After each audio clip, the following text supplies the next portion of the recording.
I'm gonna send you this link. Do you mind just clicking to see if it gets you to the stream? Yep. Thanks.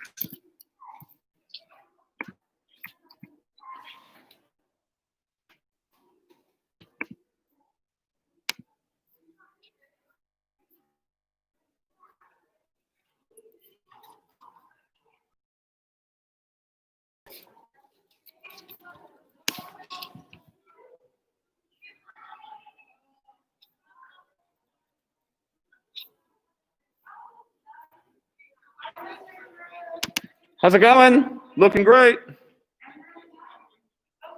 quick question. Do you know what time I'm supposed to be debating tomorrow? Tomorrow. I don't. Okay. But we can figure that out today if we have time within class. Okay. Otherwise, we just go in the same order of speakers that go today. Okay. Cool? And so I go tomorrow and Monday or Tuesday? Are you a rebuttal speaker? Mm-hmm. Tomorrow and Monday. Okay. Cool? Yep. Thank you. No problem. You ready to crush? Feeling good? Yeah. All right. I love it.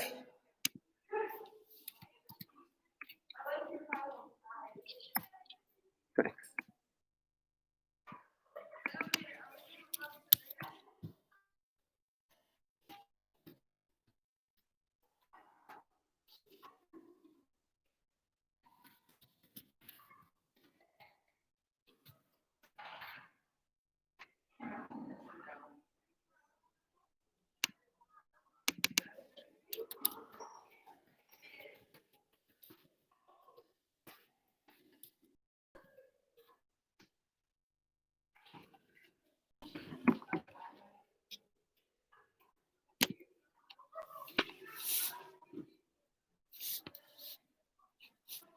What do you think? Have it like angled like this or like directly on them? Yeah, I like it. No. And then I also want it really close so that you pick it up if there's no mic.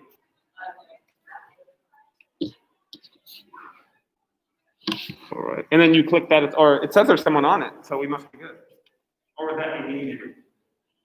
I'm not, my computer's not on me. I've never had this happen before. Like, I go back to the live stream again.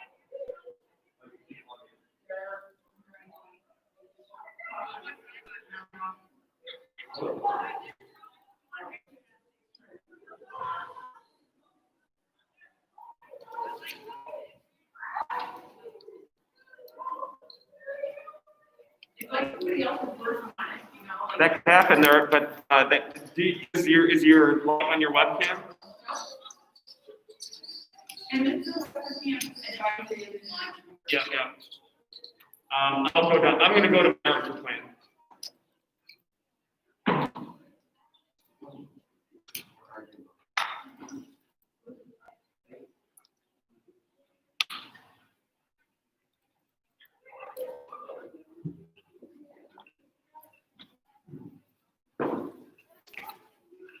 Your class is going to be live streamed because there's a live stream on for debates. Whoa, what's up, sunshine? How you been? Wyoming, huh? I bet you were in Jackson's Hole. I bet I'm right. Well, Mr. Barack, how are you? All right. Ready for some debates. I believe I remember seeing your debate last year.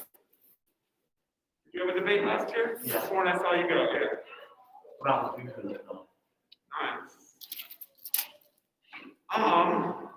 I'm gonna just look up the plans, honestly, and just leave this here. I don't want to mess with this, with all the internet issues I've been having. I'm just gonna keep this stream going.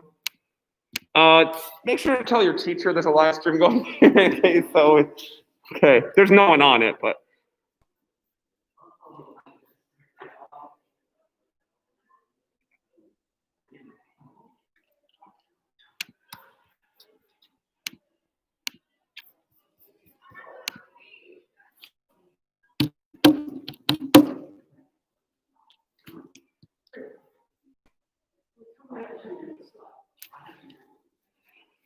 All right.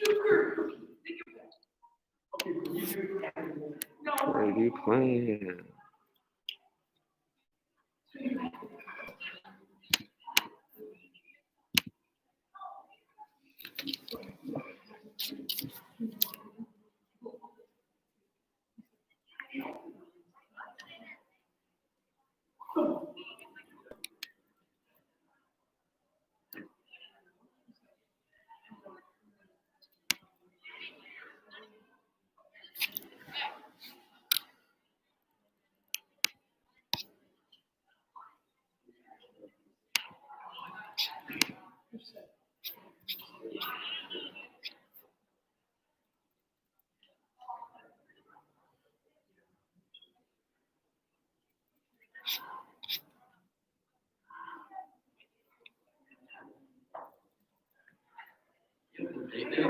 Debate today.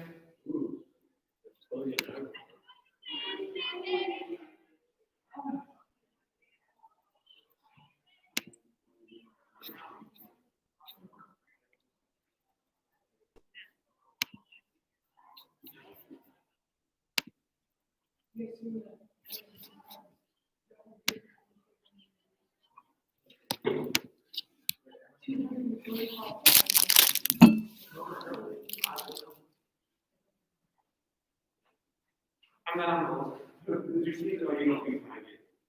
I'm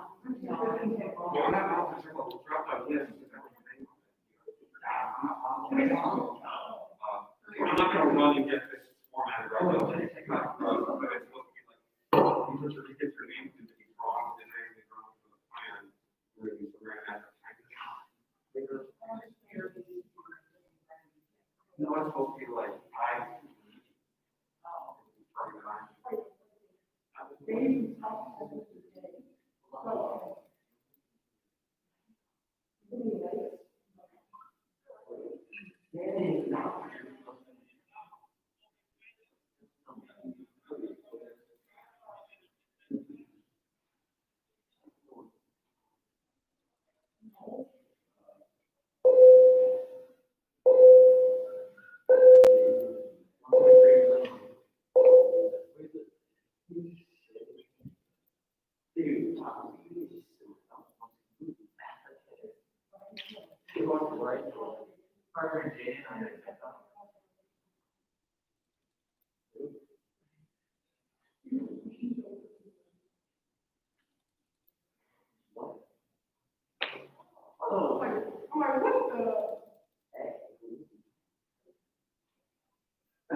Yeah, there is a live stream going right now. Just remember that there's live stream going right now, so you can hear everything if they're on. Yeah.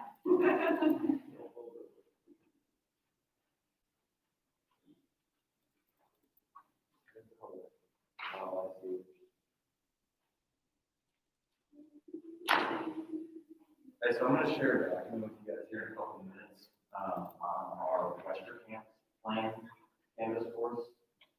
We are actually going to make a trivia competition for another plan. And we don't know who that plan is, and I've already started this document. But I thought maybe we could come up with a 10 question trivia. You might have to. I have some ideas that are down there as well. But if you guys are willing to help me create this, one thing I do ask that you keep in mind here, if you want to work on these questions, and that is, just like when I trivia or day trivia, you guys have last fall stuff like that in my spring. It should be like possibly difficult, but you want to make it something difficult, right? So keep that in mind when you work on this.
So you should be able to edit that document. I've already kind of laid out like the start of 10 questions. So if you guys just want to like start typing on 1 or 2 or whatever, and you thinking about your kind of struggle with like big conversation, maybe consider like what you know really well that maybe other people might not know very well. So like maybe a question about like sports team or something like that, that would fall into the sports category. Maybe a good question about like a specific movie or something, or following movie, that might be a related question. Maybe like we have something about Taylor Swift, that would be easy to do.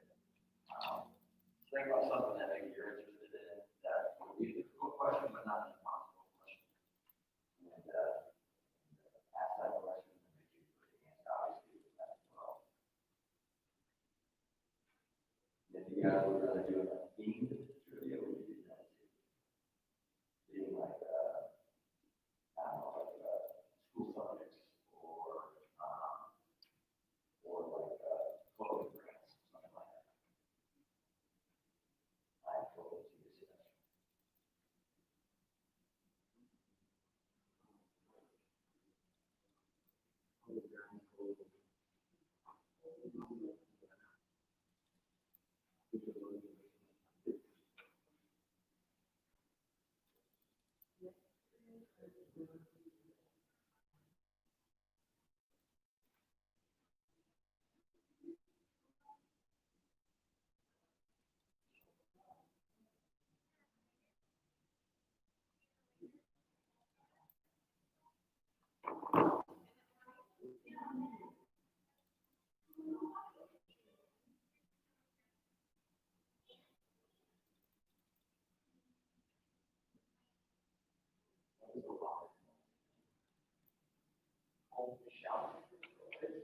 It's a trick question.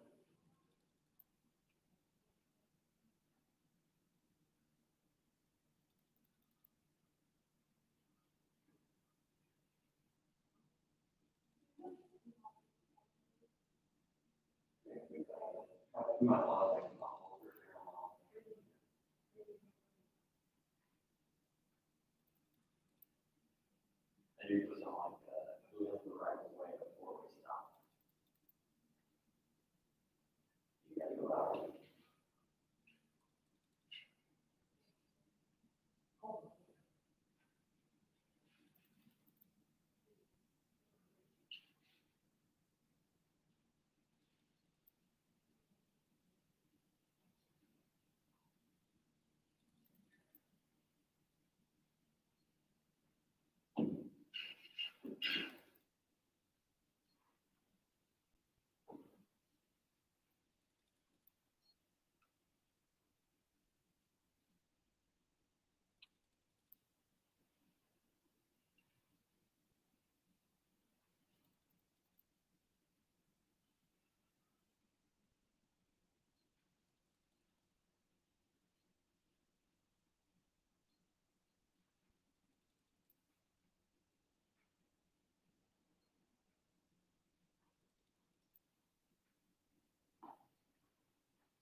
movie worlds, like name that movie.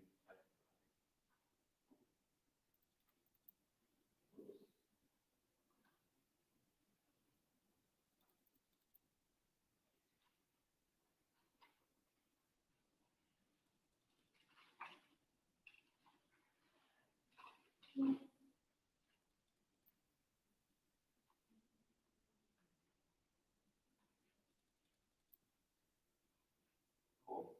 Still, it's 17.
We're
looking for EV.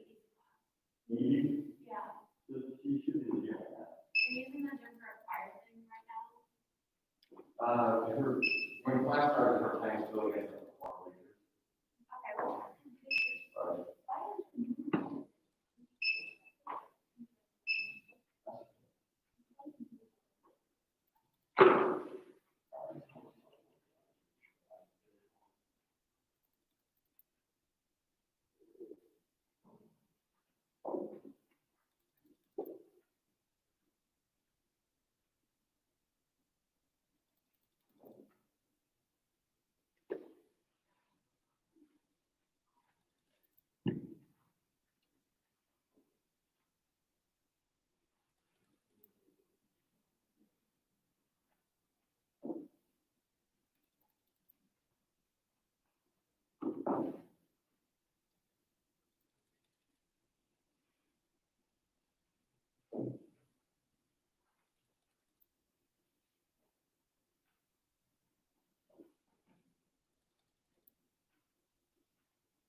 All right.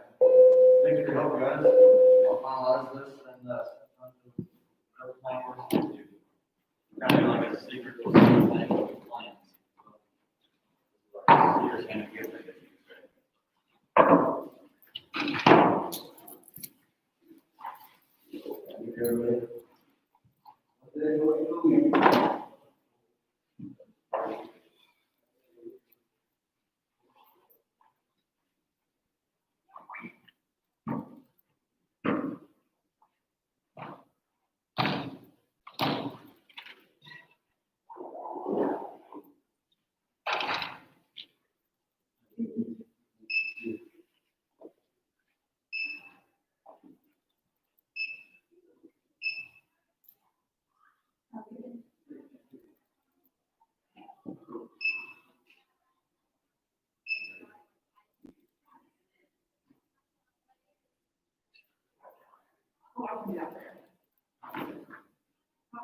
Sure. Yeah. Thanks.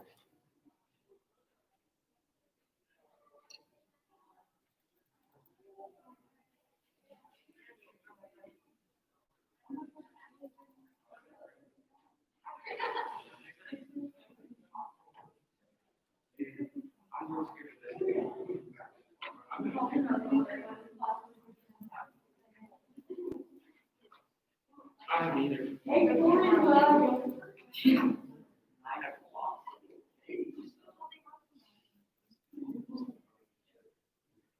What?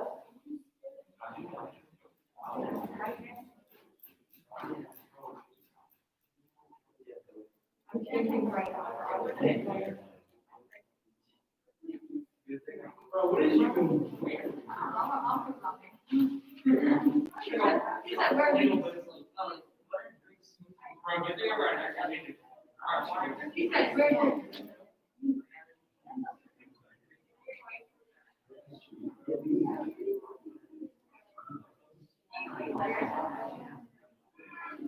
All right, come on in. Grab a seat, grab a seat, grab a seat. We pressed it before. Let's get a seat. No, we got these in here. Well, when do you go, right? Let's see where. We are live streaming right now, just so you know. Live streaming now. Where?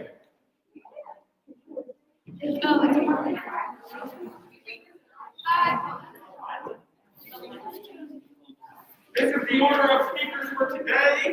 Be ready to go in this order.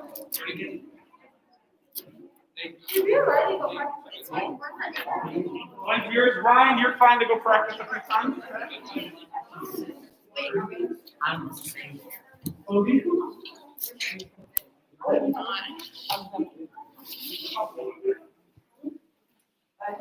And Mrs. Swank, it was working or did you not able?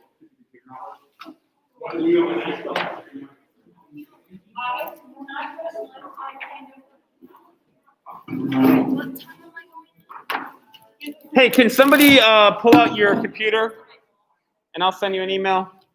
I want to know if this live stream link works for you or not. Okay, I'm gonna go Elijah and Caleb. See who wins the race.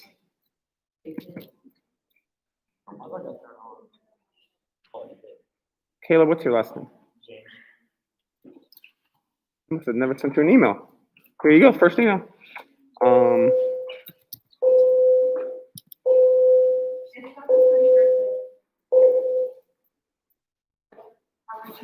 Okay, so it's restricted. So if anyone's good at this, come on over here and help me. I have a live stream going, and I need to make it public. Looks like it is public. It says public. If you know about, I'll say no, it's not made for kids. Maybe that'll help. See if that gets you on there. One person did like it, so someone did get on here. I wonder if you're restricted from your computers, from live streams. Because someone came on and liked this. So, okay. We should be good. All right. So I need to have, what's that button? So we should have Landon's team up here. And we should have his opponents over here. And then you're going to want to have something to write with and write on because you're going to want to be writing down for your rebuttals to help your rebuttal speakers. And then after both sides go, you'll get to go to the hallway to prep your rebuttals.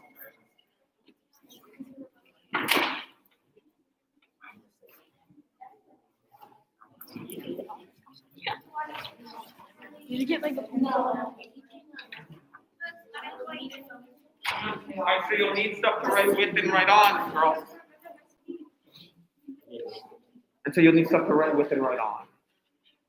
You could also type if you prefer to type.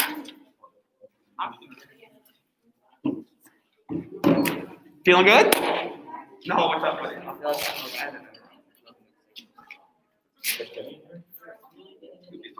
So everybody's going to be stressed for about the first 10 seconds, then you kind of ease it. So your heart is going to be beating a ton, and after about 10 seconds. Take 5, you don't hit a mic, go ahead and you can take your mask up if you want. You don't have to. Tanks are far enough away. And I would say 5 deep breaths through your nose and out your mouth. All right, remember when people go to up to the stage or clap like crazy, and people that are presented today or later, just know everybody's going to be super nervous. There's nobody who's not nervous. Like everyone else, you're going to be nervous when you go up there. Your heart's going to be beating. After about 10 seconds, that goes away, and you usually kind of slide into your seat. Okay. We work on stuff, or are you doing this? Perfect. All right. We're good. Questions from here? You just want to be taking notes about what Landon's saying because you should be listening for 3 arguments, and you should be listening for the evidence he said. And that way, you want to be able to. Who's your rebuttal speaker?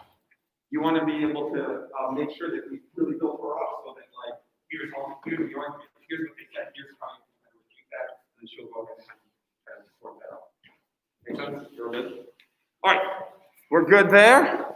You want to really project because there's no mic, and then I highly encourage you to take your mask off. I certainly won't require it because I know there's different levels of comfortability, but just know that I have to be shouting right now for you to hear me. So if you go up there with the mask, that is totally fine. Just I would make sure you're projecting.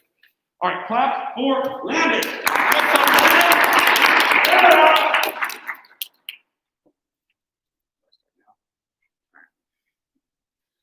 There are a lot of children in this world, and I don't think they have to go through hours of homework a night, because homework to me is no value, time-consuming, and stressful to parents and children. Homework has no value. There has been a lot of research on the academic achievement of homework. It concludes that homework provides no advantage, especially to children in elementary grades. Cooper analyzed 120 studies on the value of homework. The study concluded that the younger the child, the less useful homework is. Homework is also time-consuming. Kira noticed that his 7th grade son is bringing home hours of homework a night, enough to disrupt their family time. Some children are spending hours a day on homework, particularly in schools that stress high scores on standardized tests, said Ken Kira, professor of educational psychology at the University of Nebraska. Homework is also stressful. The time families have together is really short, much shorter than people would like. And when you are together, everyone is fried, said Bruce Schultz, author of Overwhelmed. Feeling overwhelmed is a trait of our parents and caregivers today. Our parents and kids have too much to do, and leisure and happiness are the prices we pay for it. Remember that homework is no value, time-consuming, and stressful to parents and children. So do you really think we should put kids through a circle of emotions, having them crying because they have so much work to do, and them spending less time with their family? Because I think we should stop this.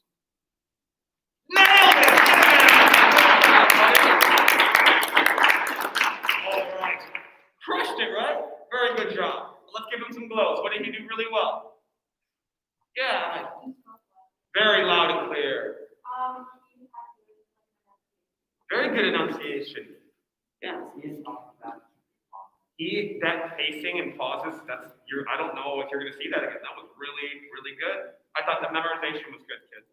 So very well done, okay? Let's clap up our next opener, and that is Ayla, right? So clap for Ayla! You're gonna wanna join your teammates here, and that way you can still write down to help them if you want. Up to you, because I know you just gave a speech, so feel free to just decompress if you need to do that too. You do feel that confidence, though, right? Right? Oh, tell that to him. So Landon has advice, and he's gone and no one else has. You do feel that confidence, right? When you start saying it, the memory starts building up in your head, and you like slowly forget that you're presenting something else. Yeah, I promise, because if you rehearse this, you'll be nervous for about 10 seconds, and then it's just, you ease right into it. Okay, let's build a Bailey. I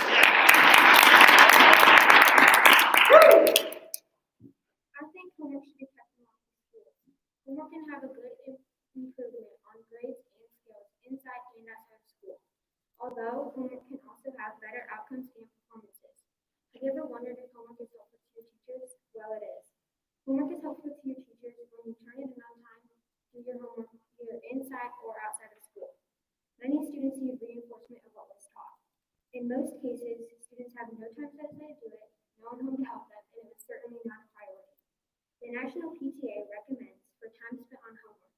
Such researchers as Harris Cooper states 10-20 minutes in first grade, additional 10 for grade level, and in high school it just depends on what classes they take.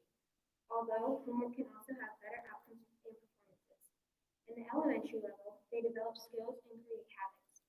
In the secondary level, they have a greater academic achievement. The amount of homework that students do and the achievement outcomes, they have performed better on tests than they have if they don't do their homework. This will give them a great effect till college. The older you are, the more responsibilities you have. And then you just forget about homework and start to resist. I have studied for tests and developed better habits. This is how I became more of a responsible student. This is why I think homework should be kept in local schools.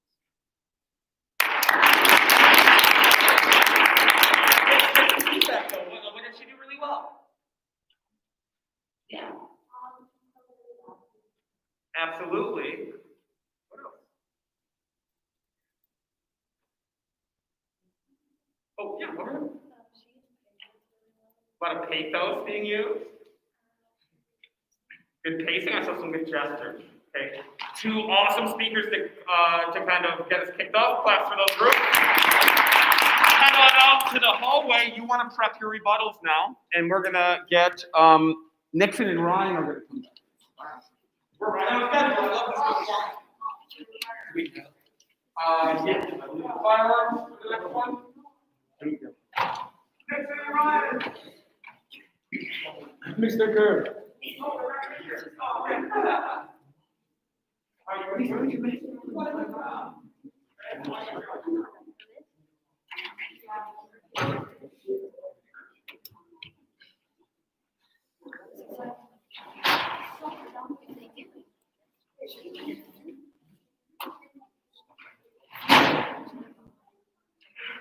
All right, who's your team? It was me, Katie, and then Broden's out here. Okay, so then we'll have, Katie will be taking those for her, and then we'll get that input of Broden, I think, is your rebuttalist. You wanted to listen to the other side. Right now, you don't. All right. Here we go. Let's see if we get it. All right, clap, clap, clap, clap, clap. Feel free to come closer if you want, especially as the audience is getting smaller each time, but up to you. Teachers in Milwaukee should be able to carry firearms after appropriate training. We're going to prove how much school districts tend to spend money on security and how long it takes an emergency service to get to the building. We're also going to prove how it should be up to the district and not up to the government. And last, we're going to prove how it will lower the rate of school shootings. Armed security is now a $30 billion industry. Imagine the things the government could reinvest into the school with $30 billion. We could reinvest extracurriculars, better education, and better school lunches. On average, it takes 12 to 18 minutes for an emergency service to reach the building when there's an emergency. Imagine the things a school shooter could do in 12 to 18 minutes. They could take lives or severely injure someone. Arming teachers should not be up to the government. It should be up to the families in the school district. The school district should host a vote where all the parents of the children should vote if teachers can carry guns. Because I'm sure each parent, Mr. Kerr, wants their children to be safe. All right. All right, let's get some feedback. What did you do well? I love the Mr. Kerr, like a little drop the mic there. That was cool. What else? Yeah, did it feel like he was making eye contact with you and it drew you in? Every time he looked at you, if you weren't paying attention, it kind of shocks you and draws you back in, right? Yeah.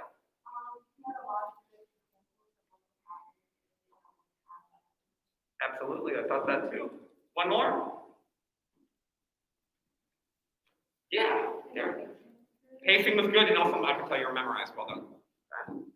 Claps for our next speaker, Ryan. So claps for Ryan. Get him, Ryan.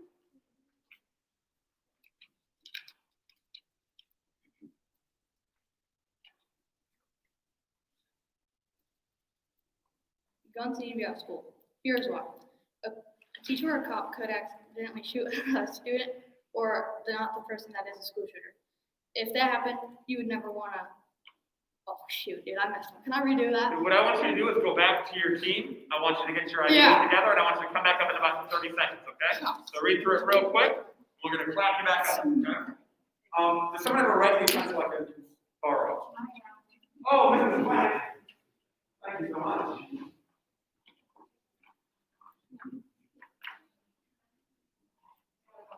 Well, this is fine. One more.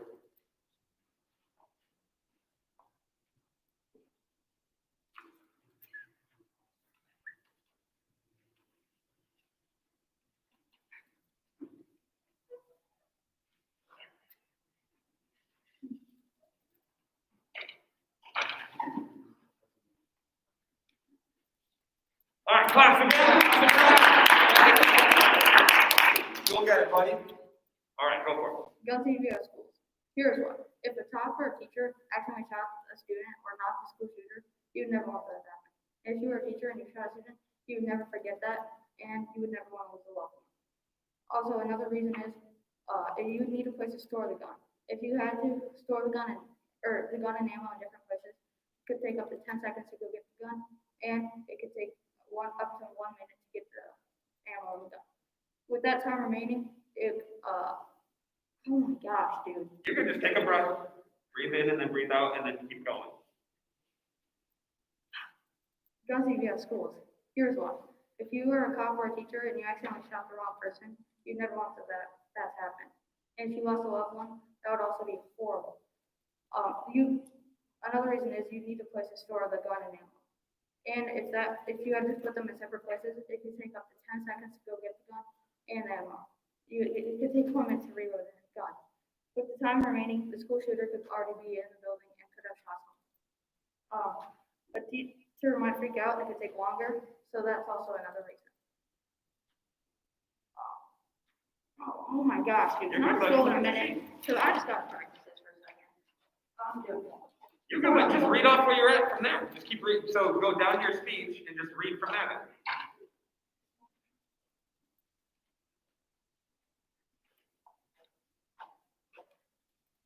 Guns are dangerous to society, and a child knowing that there's a gun by them might make them feel frightened. We believe that teachers don't need guns because school safety is everything. Polk County Sheriff Grady Judd once stated, "In the ideal world we live in today, we would not need guns, but that's not the world we live in today. We need not one, not two, we need multiple people in order to protect our children." Another officer once stated, "Bringing guns into our schools does not protect our students and educators from gun violence. However, there are some safe places to put the guns. If teachers did have guns, they would need a place to store it. Teachers may have to store the ammo and gun in different places. So if there ever was a shooting, you could take up to 1 minute reloading the gun and 10 seconds to get the gun, according to Cora. With the time remaining, the shooter may have been in the classroom and shot someone. Could also be accidents when you mistake the shooter for someone else. A cop or teacher could accidentally shoot a student or the wrong person. In Westbrook Elementary School, a teacher accidentally shot a gun in the staff bathroom and blew up a toilet. So that could definitely end up being a student or another teacher. In the event that a school shooting did happen, a cop or teacher could mistake the shooter for someone else, or accidentally discharge the gun. A police officer could shoot the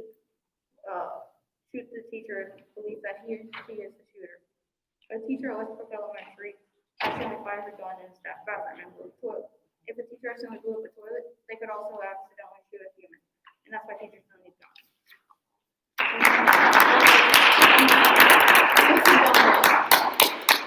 Okay, very good job. I want to say before we give some feedback, Ryan, you just modeled a really awesome behavior, which is people are going to go up there and kind of forget lines, and you did a great job of recovering from that. So good job.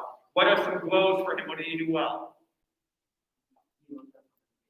Yes, you were memorized. So very good job. What was it? That's yours. I could tell you were looking up the whole time, so that's my next one, which is really good eye contact. Proud of you, buddy. Yeah. Very good volume. Cool. Class for these two groups. We're going to head out and create the rebuttals, and now we have, it looks like Emily's group will be here against Sierra's group. Let's get you up here.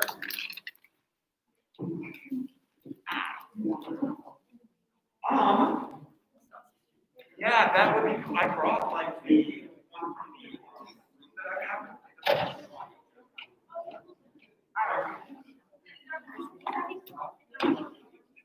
All right, how's it going? Feeling good? Okay. And then you were just like taking notes for who's the about? You were taking notes. And then just know that our speakers usually like still need to press on that. So you were doing for this. She's probably more focused on what she's going to do. Cool. All right. Feeling good about your rebuttals and all that? Okay. Feel free to move up since you're so far away, or do you want that? I don't know. Up to you. All right.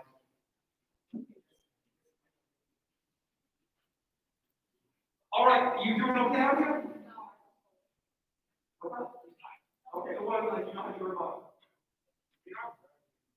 Yeah, you're like, get your notes in the off. It's like, right. You can talk sometimes, share that with me. Yeah, when you're ready, you can come back in. When you're ready, you can come back in. All right, good stuff. All right, let's let them grab their seat, and then we'll have Emily up here.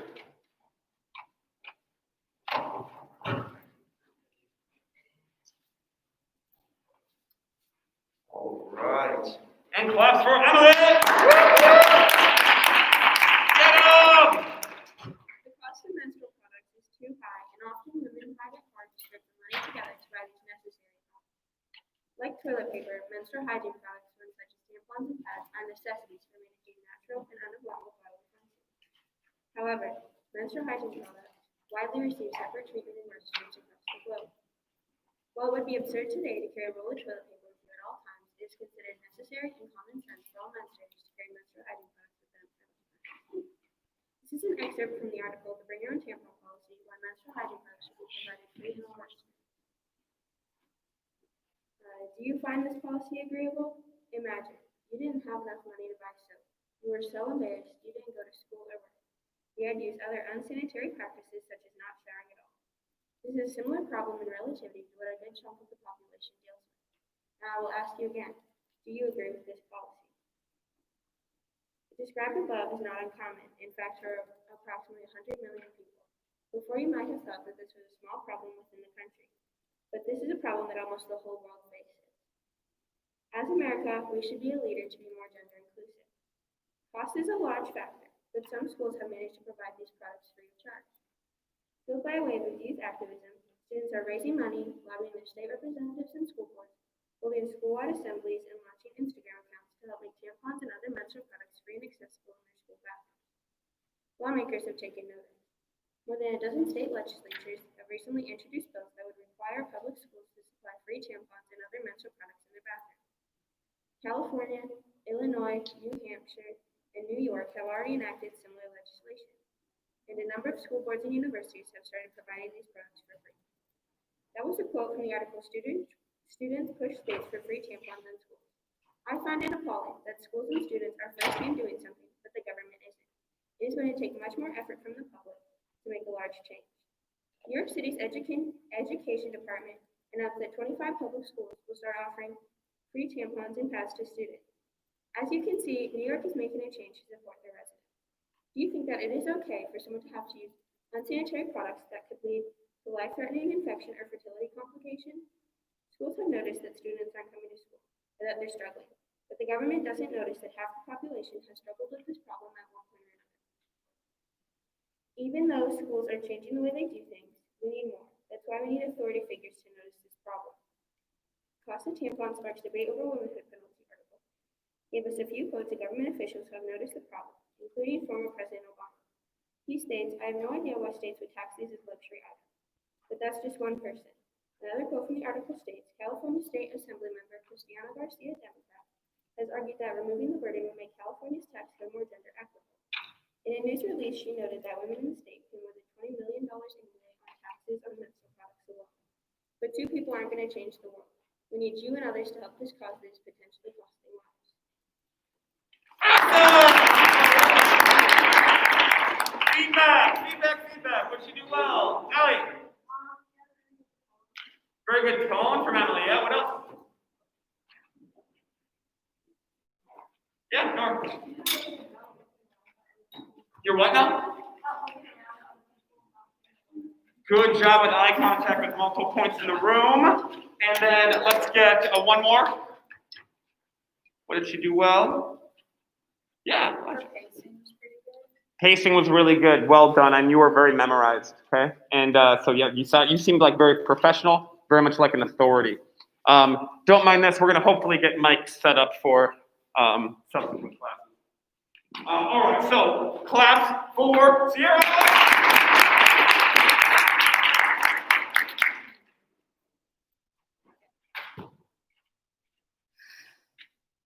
Pads and tampons should not be free. Imagine just going to work every day and not making enough to provide for your families, but suddenly taxes are raised because of the new law that was just passed. Funding would be taken away from low-income residents and given to high corporations just so they can make these products for free. But do we really need to be worrying about these issues right now, especially with everything going on in the world?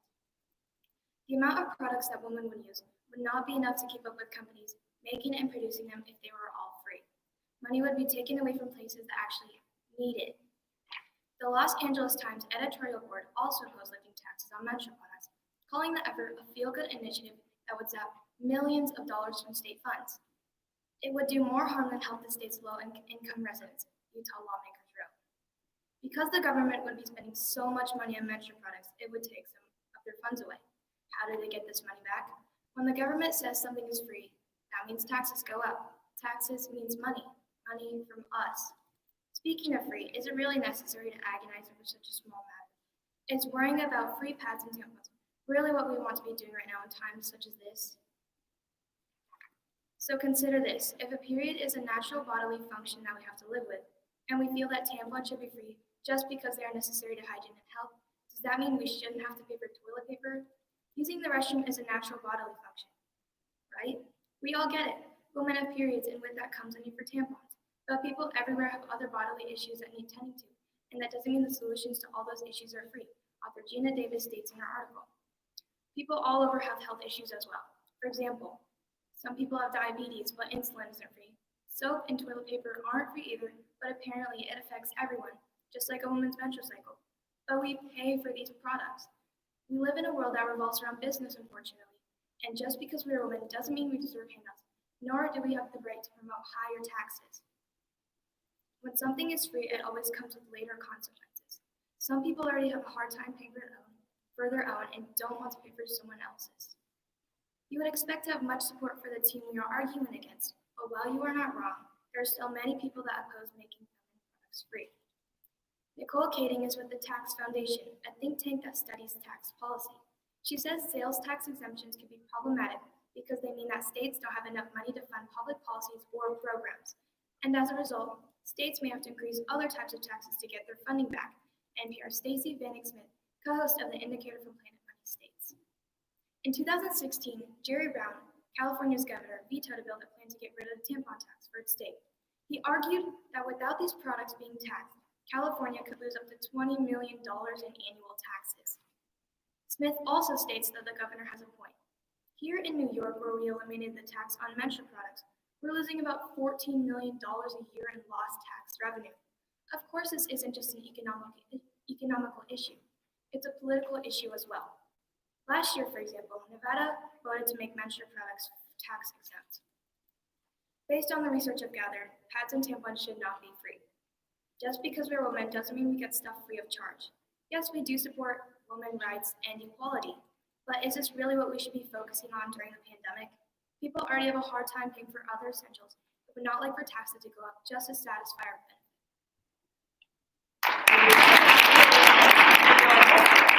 What you do well? What you do well? Yeah, Landon. Loud and clear, Elijah. She had nice pauses. Very good pauses. Yeah, what else? One more? Very much looking up a lot. Absolutely. I like the pauses in there, and I like kind of the ethos around your argument. Cool. All right, go ahead, head out so you can do your rebuttals. Is that clear how you would do those? Feel cool with that? Okay. And then if you get to a point where you're fine, you can come back in to watch. All right. We are actually a little bit ahead of schedule. So Darian and Riley, do you want a mic system? Where's Riley? Oh, that's a hard pass on those two. That's okay. We'll start to get it set up, and we'll have it set up for. Hang out for like 2 minutes while we do this. Cool. About how long is your speech? About like 3-4 minutes. 3-4 minutes. And about how long is my speech, Darian? Okay. Yeah. Darian, about how long is your speech? I think all the time. All right, we're going to have a brief intermission because we have a little bit of time to play with.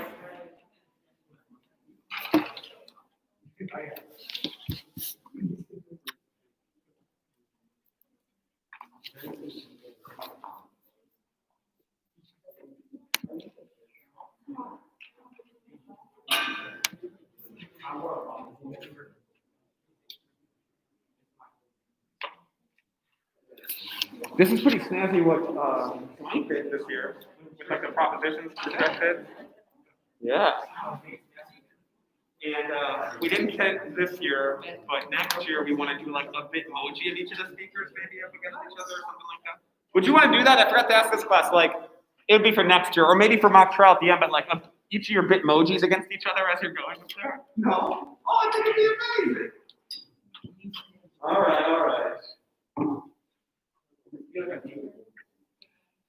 Oh. In fact, I think we'll they have this. Yeah, and I thought we could hear for the most part. It's what they give them.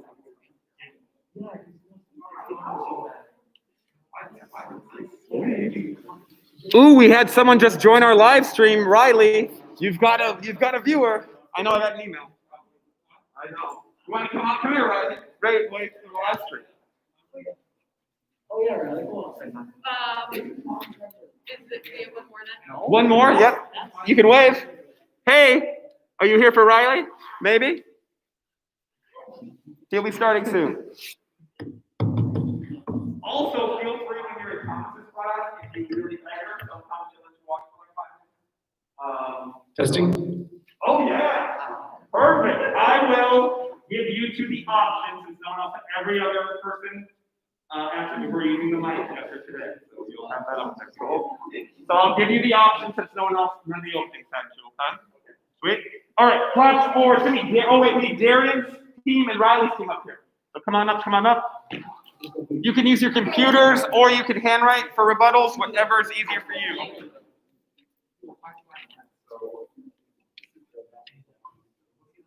You just try real quick. Do you mind going away for you real quick so I can take this off? Hey, I'm talking, and this is the volume at which the thing should be, and we're giving yada yada blah blah blah. All right. I can sanitize in between. Okay. Let's get that. Thank you so much.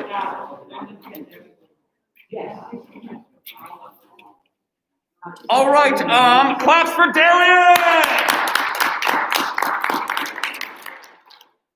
Yes, if you don't want that, you can just, move it that way. Cool? All right. Should I go? Go for it, I want you to go for the throat. If you kill somebody else, don't you deserve to die too? An eye for eye?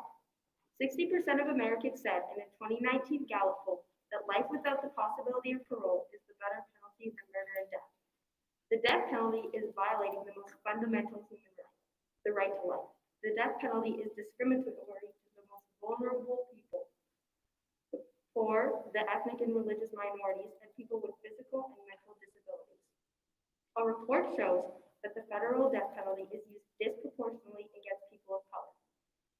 54 people are currently on federal death row. 32 of them are either Black, Latino, or Asian. A disproportionate 43% of total executions since 1976, 55% of them are currently waiting of execution. From 1855 to 1950, 6,500 lynchings occurred in the U.S. 7 out of 10 of them were Black. This is very important because race is not the reason a person should be executed. 19 out of 22 prisoners who were executed had one or more of the following impairments: specific brain injury, brain damage, chronic trauma, neglect, and/or abuse.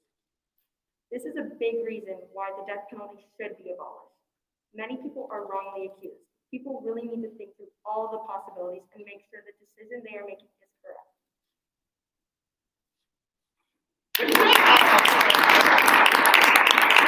All right, feedback for Darian.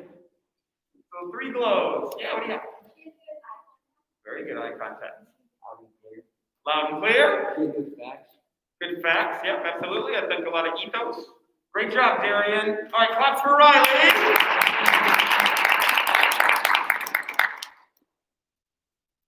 The death penalty will remain legal. My team and I believe that this is necessary. Keeps the justice system right and fair. Some people believe it's not right to take someone's life as a punishment. But what isn't right is a criminal kills someone and they only have to go to prison. What isn't right is a family is destroyed because they can never see the proper justice for the crime that has been committed. What isn't right is that we're spending billions of dollars on people who could have been executed in the first place. These are all things that will happen if the death penalty is made illegal. Without the death penalty, killers will not feel threatened by the prospect of going to jail. It's not seen as a severe punishment. It will not stop crime. The article, Legislators Create a Safe Space for Killers Gazette says, don't be surprised if Colorado's murder rates rise in the wake of this politically indulgent, irresponsible move. By making Colorado a safe space for killers, blood might drench the hands of every politician who did this. That was said about the change in death penalty laws in Colorado. Without the death penalty, murders will not only go up, but so will smaller crimes. Imagine a family member is killed. You may never feel as good as the way you once were. You need to see that the proper justice is being done. Instead, you see that criminal get food, water, and a bed in prison. That's not right. They committed the extreme crime. Should they not get the extreme punishment? Jeff Landry, the Attorney General of Louisiana, says, where there's a sentencing, a conviction, that's a contract between the victim and the state saying, look, we're going to make you whole again. In other words, we're doing our part to make sure justice is carried out. That shows that the death penalty gives families closure. They need to see that justice is being done. Today, according to my source, the Bureau of Justice, there are over 1.4 million prisoners in the United States. And we spend $80 billion to operate that. We spend billions of dollars alone on people who could have been executed. That money could be saved for better things in today's society. They don't deserve the luxury of prison. So why should we pay for them to have that luxury?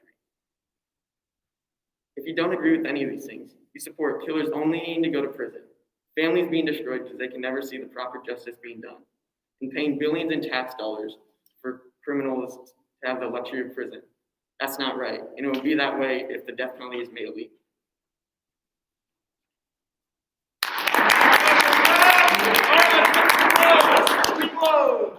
Yeah.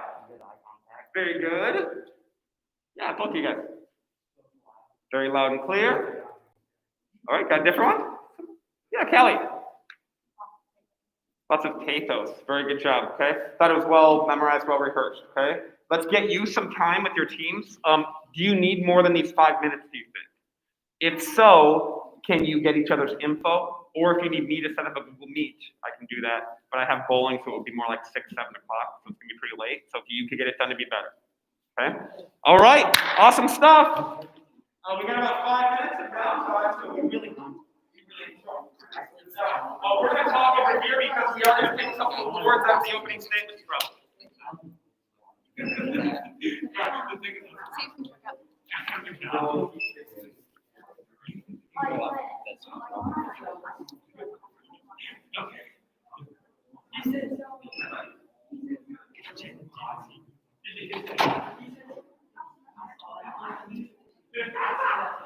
It's so funny.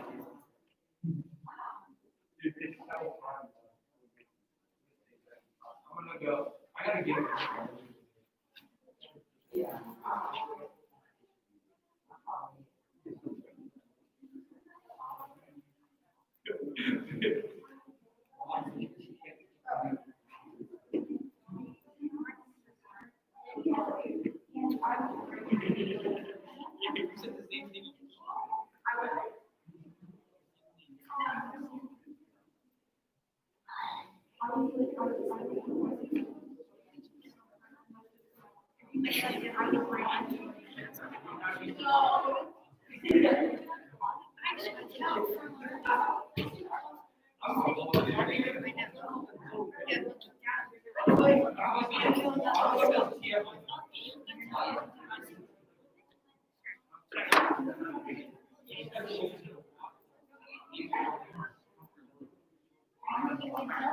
Hey, come on in. Keep going. Hey, I'm going to do a couple awards here. We will do who wins the debate overall after everyone goes, but very good job setting the tone. I'm not kidding. I'll just say it, that was probably the best set of opening statements to start a debate. I thought it was really awesome. So claps for all of our speakers today. Please know that everyone that went today got at least a secure. So you just saw what it should look like. Yes, sir? Oh, Landon's talking. Is there some place where we can rewatch? You know what I can do after 1st through 4th hour? I'll end this stream and I can upload it to YouTube, and you'll be able to see it that way. What's that? Like your channel. And J Curve, like it was. All right, so here we go. I gotta hustle because we're running out of time. What did I say? Most memorized. I gave that to Landon. So clap for Landon.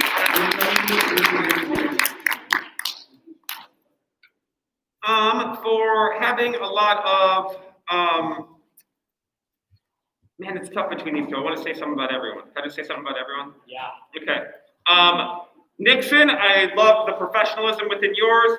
Ayla, you're not like the most loud voiced in class, but you came up here more insanely confident. Ryan, I was really proud of the way you took this seriously, and then even when you had a slip up, you did really well to overcome. Emily, kind of same things where you're not the loudest kid in class, and you came in here and looked like an authority figure. Loved it.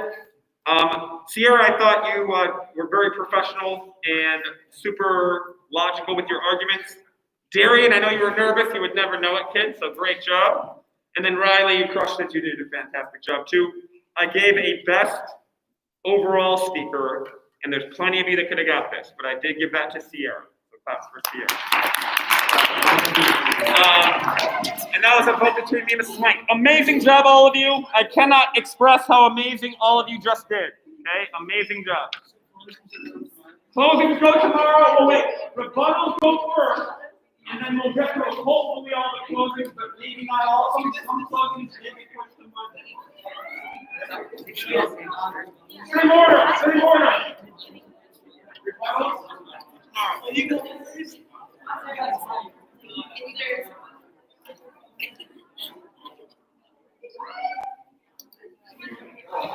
Hey. Hey, is there any way we can like print my speech off? Yes. Is it shared? I think I should. What's it called? I think it's still called the first draft because The I like first edited it. draft.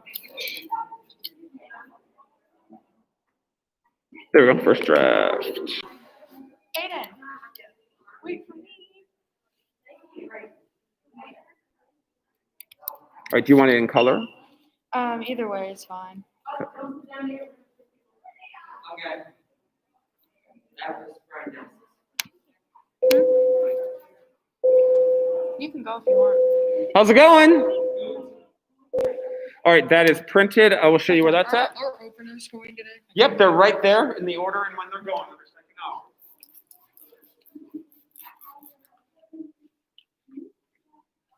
They're checking out.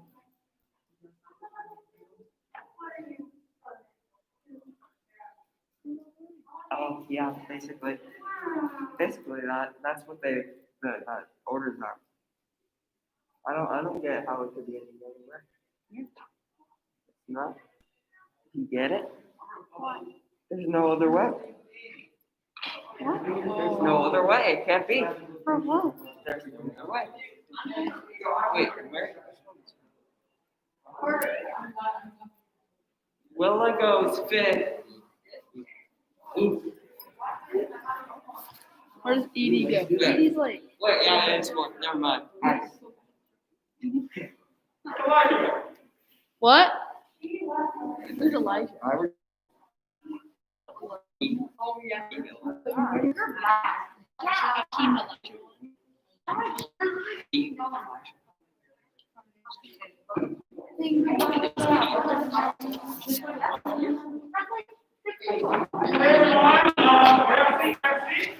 Where?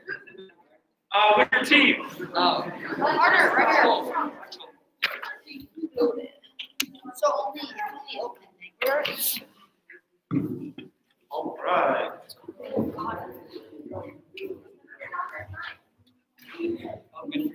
Come on in. We need all the time today. Come on in. No time to fiddle third around.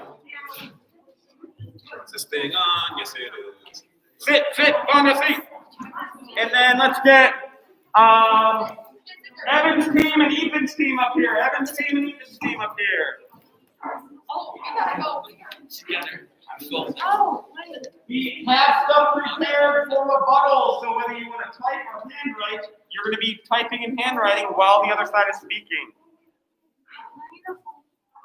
You can, yeah, you're on. You want to wipe those down? I'll wipe these up here.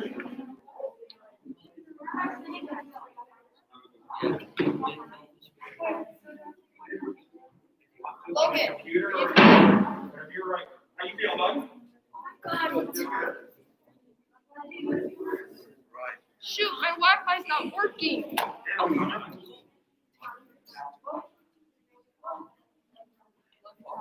All right, so if you're not debating today, please know you still have a role today. So you will be helping your rebuttal. Edie, did you do an opening or a closing? I never got a file. Did you share that with me?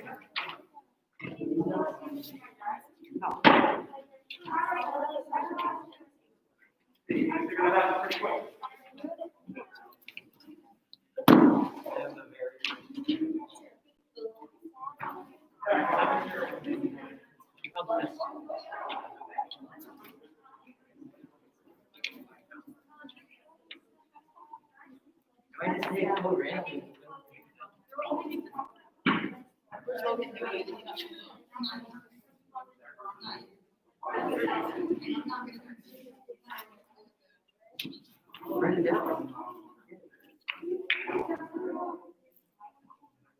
All right, feeling good, Evan?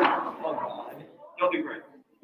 You'll be, I'll talk after you. About 10 seconds, and your heart will be beating, and then we'll go. Hey, everyone. How we feeling? Yeah. All right, so I'm not gonna lie, first hour absolutely crushed it. We are live streaming it, so if you want to see yours, I will upload this live stream to our YouTube channel. It will have the first 4 periods of people, so it's gonna be like a 3-hour live stream, but you can find yourself within that. What'll happen is after both sides go, these 2 teams will go into the hall to prepare rebuttals. Once you're done with that, you're welcome to come back to view other debates. I think that's about it for the housekeeping stuff. Edie, can you make sure Mrs. Wank got your stuff? So we need to make sure your stuff's right. You have an opening statement, right? So you need to make sure she has it and can play it, okay? All right, there's a microphone here. It's you just kinda, it should be right where you need it. If it's not, let me know. This should be pretty good level for most of us, though. Cool. It does not magically make you sound confident, though, so you still need to sound really loud. You can choose to go like this. Do you notice how much easier you're hearing me when you go like this? So your choice, I can't make you, but you're gonna sound very different if you go like this.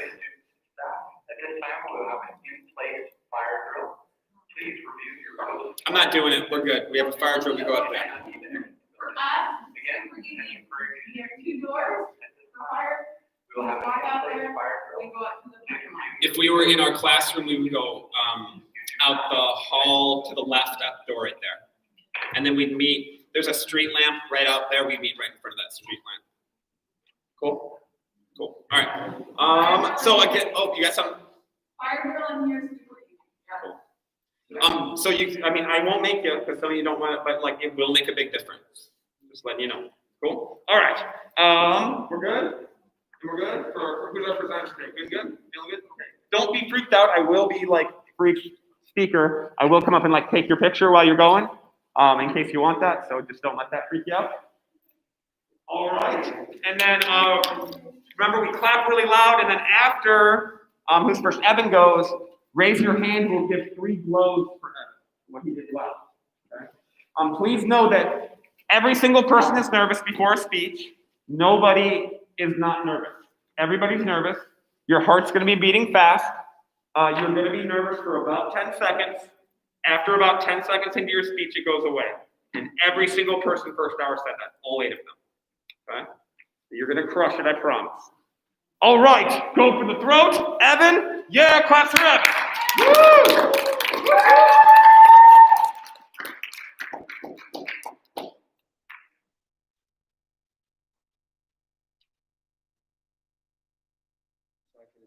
You start whenever you want, my man.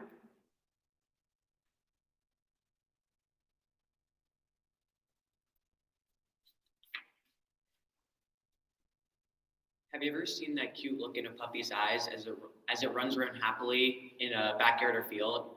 Now imagine that exact same face, but tears streaming down its eyes as it gets injected with an unknown chemical. Animal testing is extremely inhumane to all animals, and especially intelligent animals with complex emotions and feelings. The 3 R's are extremely outdated and unreliable in their methods. And most chemicals and medicines tested on animals don't even show similar results when tested on humans. And for those reasons, I firmly believe that animal testing should be banned in the United States. Dr. Hope Vernansky stated, at a conference, I presented my own observational study of chimpanzees. My colleagues and I have found that many chimpanzees who are used in laboratory research continue to exhibit symptoms of post-traumatic stress disorder and depression. After years of animal testing, these animals can't return to normal. Scientists have the power to keep chimpanzees and intelligent animals like chimpanzees and your everyday pets like cats and dogs hostage in labs across the world. And these scientists have the power of life and death of hundreds of animals in their hands every single day when they test on all of them. They control how much suffering and pain these animals go through just so that new aspirin can go into effect a minute faster than before. Jack Polskept, a neuroscientist at Washington State University, stated that there's overwhelming evidence that most animals have basic emotions. If most animals have basic emotions, imagine how many emotions an intelligent animal feels every single day, especially when being tested on and when they're in suffering and pain. The 3 R's, the framework for animal testing, was developed and started to be used over 50 years ago in the 1970s. For example, Heplar, a pesticide, was still used back then. Heplar, if exposed enough for a not long enough period of time, could cause large tumors, cancer, and in some cases death. The 3 R's are incomplete. They lack any method to determine whenever an animal is worth testing on in the first place. They do not regulate how much harm an animal can feel, and does not regulate if that animal's basic needs are even met in the first place.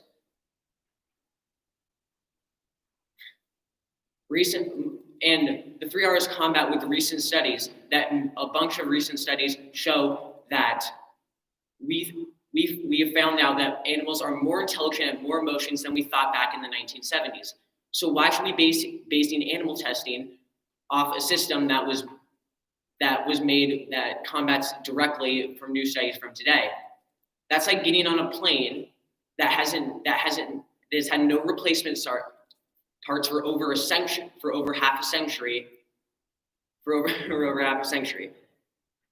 This system is a century old and has had no adjustments since its creation. That's why we need to remove it immediately.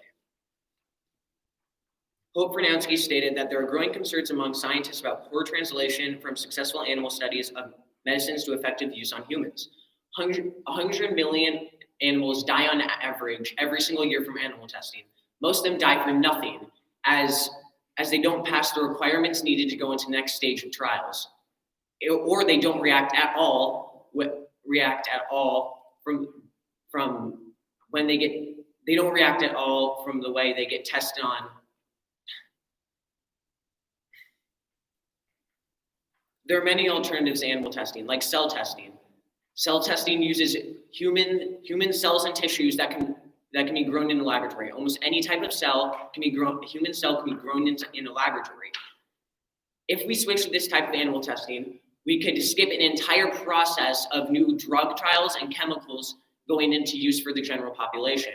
If we switch to this, it could also benefit human lives, maybe saving human lives, as drugs would come out quicker than before, since they immediately go to human cell trials instead of going through a big process of animal testing.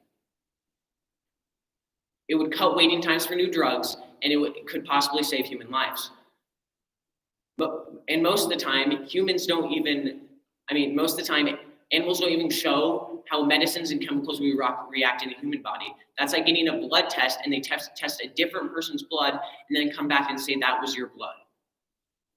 Animal testing is extremely cruel to all animals who are forced to endure it, just so that new aspirin can go into effect a minute faster than before.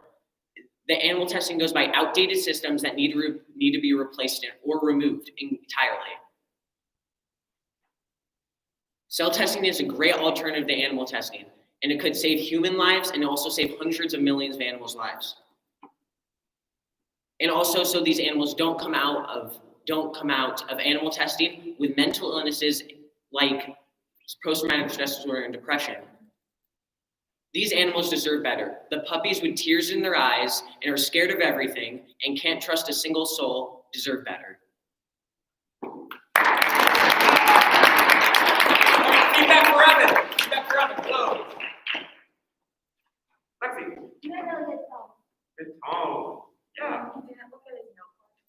Yeah, he's a memorize. I really liked how they kind of circled back to the puppies in the end. Isn't that cool how it's drop the mic and hook kind of tied together? So that was cool, Ainsley. Yeah, and I thought you did a great job on everything, and there was a moment where you forgot a line, and you modeled it really well. Like, you didn't go, oh, get down on yourself, or go up there and say, I don't know. Like, you took a breath, and then you figured it out. And it's really rare to see a student, like, really professionally handle that. That was awesome to do, because a lot of you, you're gonna forget a line up there, and how are you gonna react when that happens? And I thought you did amazing. Okay? All right, claps for you.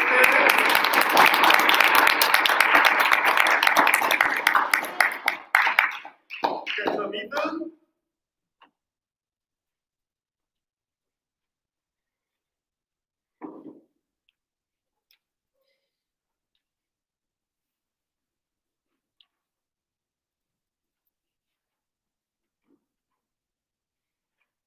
When it comes to testing, animal testing is the only possible option for this. Because of the fact that there is no other option to testing other than animals, other than a petri dish that has no relation to the human body or any other animal in the world. When most people think about animal testing, they usually think of animals being horrifically tested on and kept in cages. Well, however, in 1966, Congress passed an act called the Animal Welfare Act that makes it so the companies testing or the government testing on animals have to leave the animal happier and healthier than when it first arrived in their facilities. Because of this act, it makes it that they have an obligation that they cannot just simply throw the animal aside after it has conducted testing. It has to make sure that animal leaves its facility better than it first arrived. In the age of coronavirus, there's no other option than this.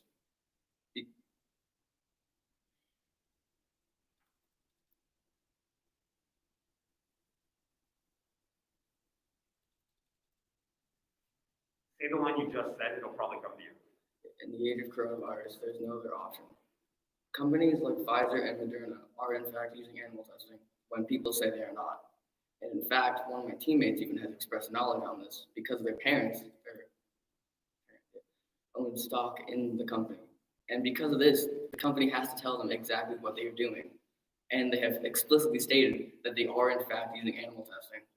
So if these companies are even using it, then how come you can say that they cannot when it is the best option and the most effective option? And if you were to remove it, it has even been stated that it will not only raise the price for the drugs, but make them more dangerous since they're not testing on the animals first. Because if you skip straight to human trials, what's to stop it from killing the person without you even knowing it? There could be some option or something that you did not notice the first time that could end up killing somebody, and what is the purpose of that? You would be needlessly throwing away lives just to test something when it could be tested on something else and save somebody's life. Animal testing even shows how you can transplant something from one to another. The first transplant went out in 1967 when they transplanted a human heart from another to another. Without this, you would be stuck trying to wait, and these people who needed a heart would die because they could not get one. There are 109,000 people on the transplant list. 109,000. By taking away animal testing, you would be saying to those people that they're suffering, they have to suffer longer.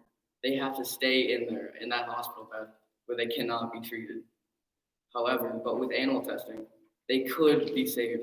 They could get the heart that they need and not perish. Their suffering would end, and they could go home to their families, be with them, and live the rest of their lives. The same goes for infants. When they are born, some infants' hearts cannot function. And studies have found that they can use a modified pig heart to take the place of their heart in order for them to live that much longer to get a new heart. By saying this, you'd be saying that human's life, that baby's life, is not worth it, and that they can just be cast aside, and their parents have to suffer through the fact that their baby died before they could even raise it. By allowing animal testing, it would be allowing us to keep that baby's life, and it would be able to live and breathe and live through its entire life without even knowing what it's.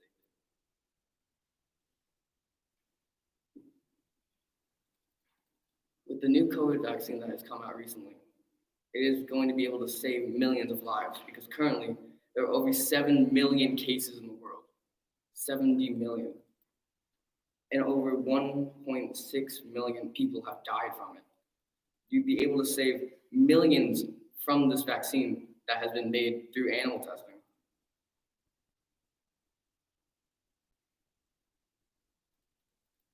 And along with other diseases, it has stopped. A disease like tuberculosis, it has saved over 60 million people from dying in just the years from 2000 to 2019. In just 19 years, 60 million people have been able to live the rest of their lives without having to have their families go through the hardship of dealing with loss. And that goes for people and animals. Animal testing does not only just affect people, but it saves animals from such diseases as well. It has found a cure or treatment for diseases like rabies, hepatitis,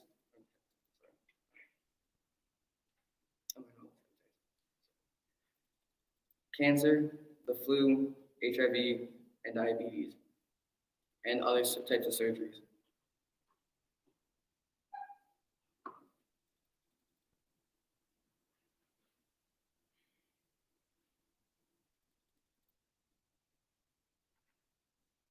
Even if you were to give somebody the organ that they needed normally, it could be completely rejected by their body.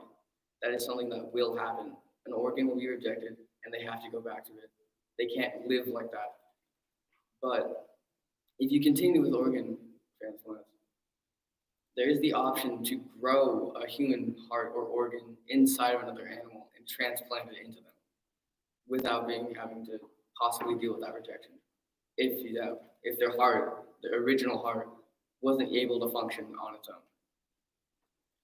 They could live that much longer, even if it's not forever, but it would have enough time for them to say goodbye to their families and live with them for just that much longer. And to a person on deathbed, that could mean everything to them.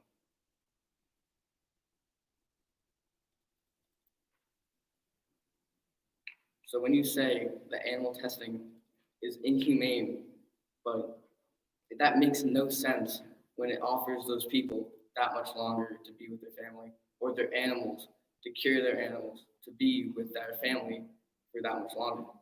So it makes illogical sense to say that you can just cast aside animal testing for something that would make no sense, cost lives, and leave people worse off than it was before.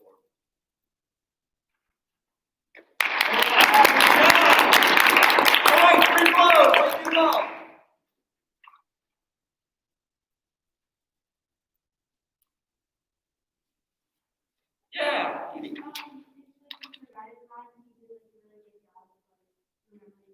Yeah, no filler language, like you did your job memorizing. Yeah, what do you got? Good tone.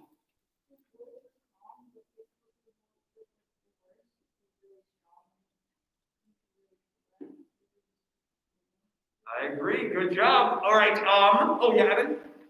He recovered really well when he took maybe a 5-second pause after that. He recovered really well.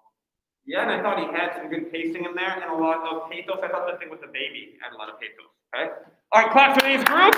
Head on out, and then we need to hustle because we're behind schedule. Let's get Carson and Willa's group up here right away. Carson's up at the podium. Good job. Good job, Ethan. Did they take their mask off?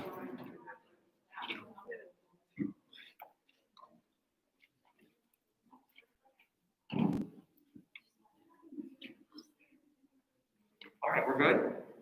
Feel good? And you're ready? You should be taking notes.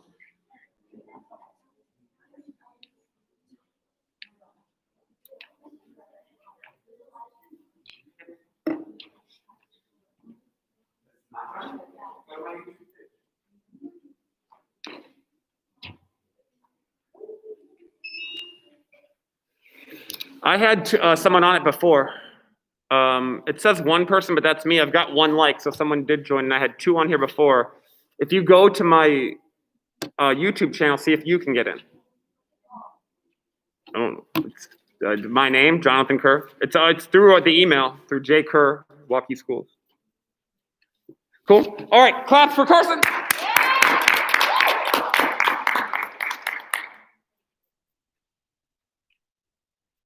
I'm gonna shut this for you.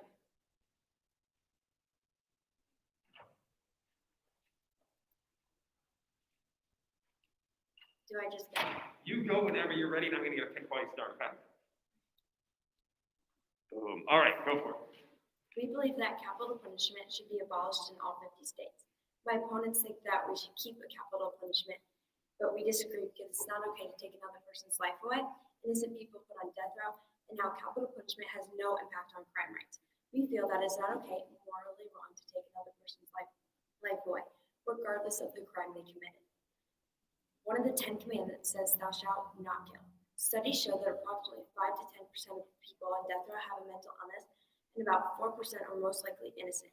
2,620 people have been on death row since 1976, which means between 235 and 367 people may be innocent or have a mental illness. Just think, if someone in your life got killed from a death penalty and they were innocent, how would that make you feel? I know I would be devastated.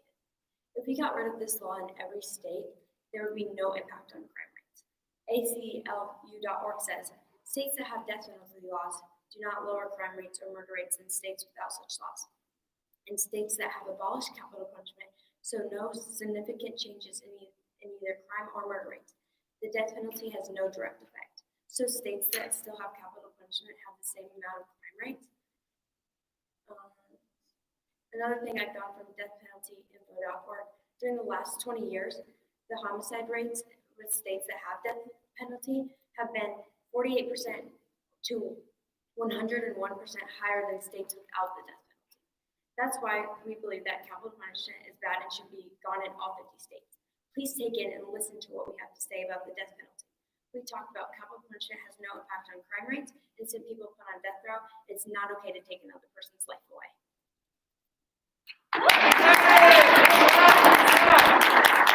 You feel pretty good right now?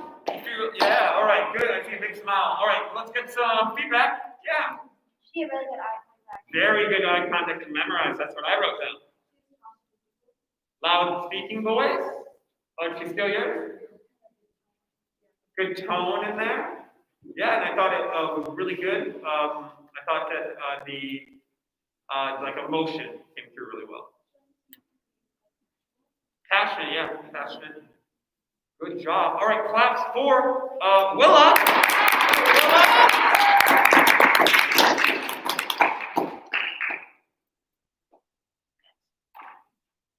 The death penalty has been a big debate in the United States for over 150 years now. The death penalty has had a lot of positive effects on us and our communities. For one, the murder rate decreasing. The murder rate decreasing is a big change for all of us. Scientific studies have shown that for every 1 execution, 17 murders are being prevented. That statement ties into that it gives families reinsurance to know that their family member's killer is gone and they got what they deserved. How would you like it if your family member's killer was still out there with all of their rights? That statement also ties into that if you take a life, you should owe your own life. It is not acceptable if you do not give up your own life once you've taken somebody else's life. The murder rate has decreased in the past decade due to the death penalty. Without the death penalty, it probably would have increased. According to Joshua Marcus, District Attorney, Clackamas County, Oregon, for every 1 executed, 17 murders are prevented. Like I said before, that's a huge number. When murderers see people get executed, that might trigger them, make them rethink their decision, and make them scared. Murderers want to live, so why would they do it when they see what's happening when the death penalty occurs?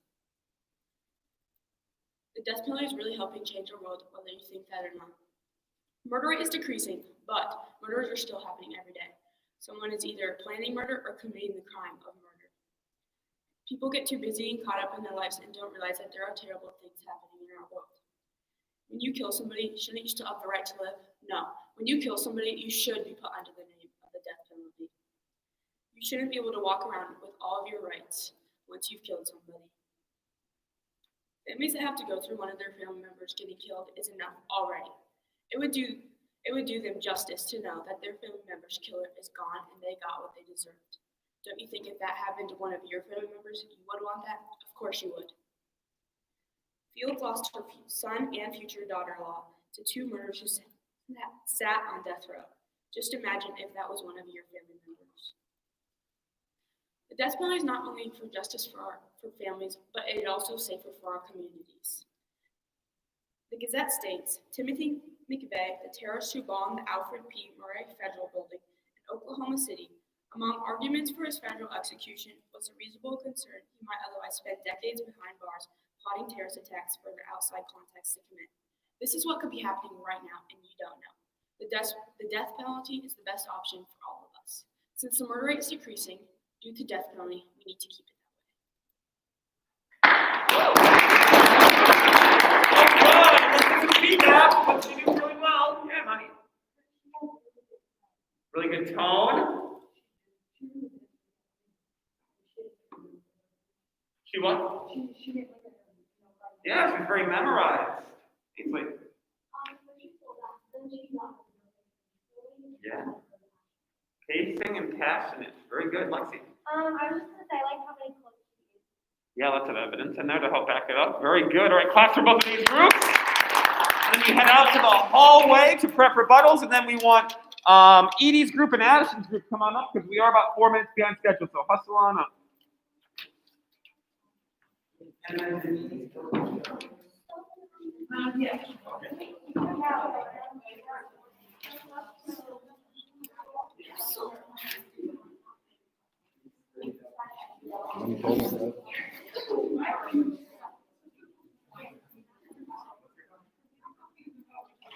I'm gonna spray them down.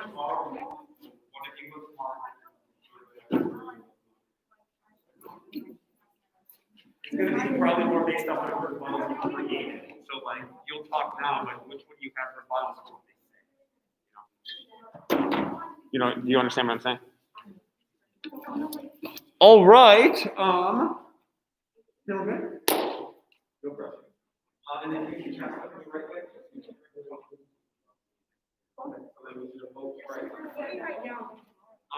You're going to be writing down things to help the two rebuttal speakers, so we want to have all of you.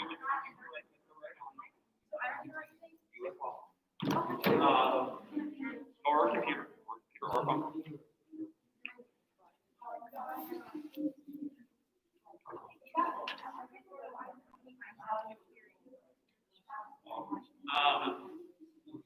All right, Edie's going to be first, so we will get that going. Oh, I forgot to ask, because I will move this for anyone that's thinking about coming away from the podium. So are you going to come away from the podium at all? All right, claps for Edie. Yeah.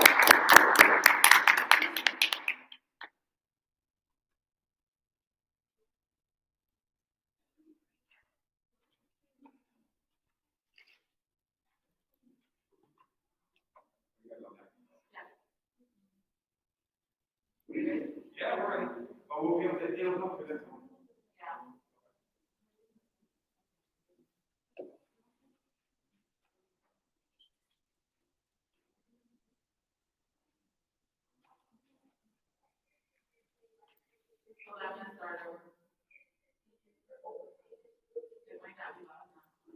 Doesn't sound like it.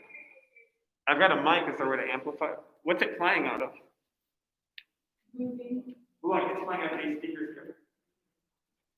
Come on over, opponents, over here. Or you know what? I don't just use Her laptop.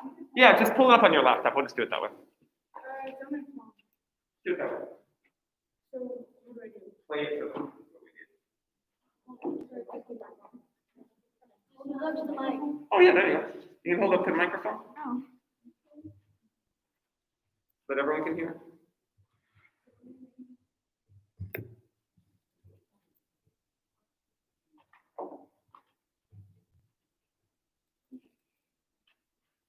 Wait, since it's in my drive, will you mind repeating it? Oh, let me see if I can, maybe it doesn't all go through that. Let me just check it out. Oh, I got it on my computer.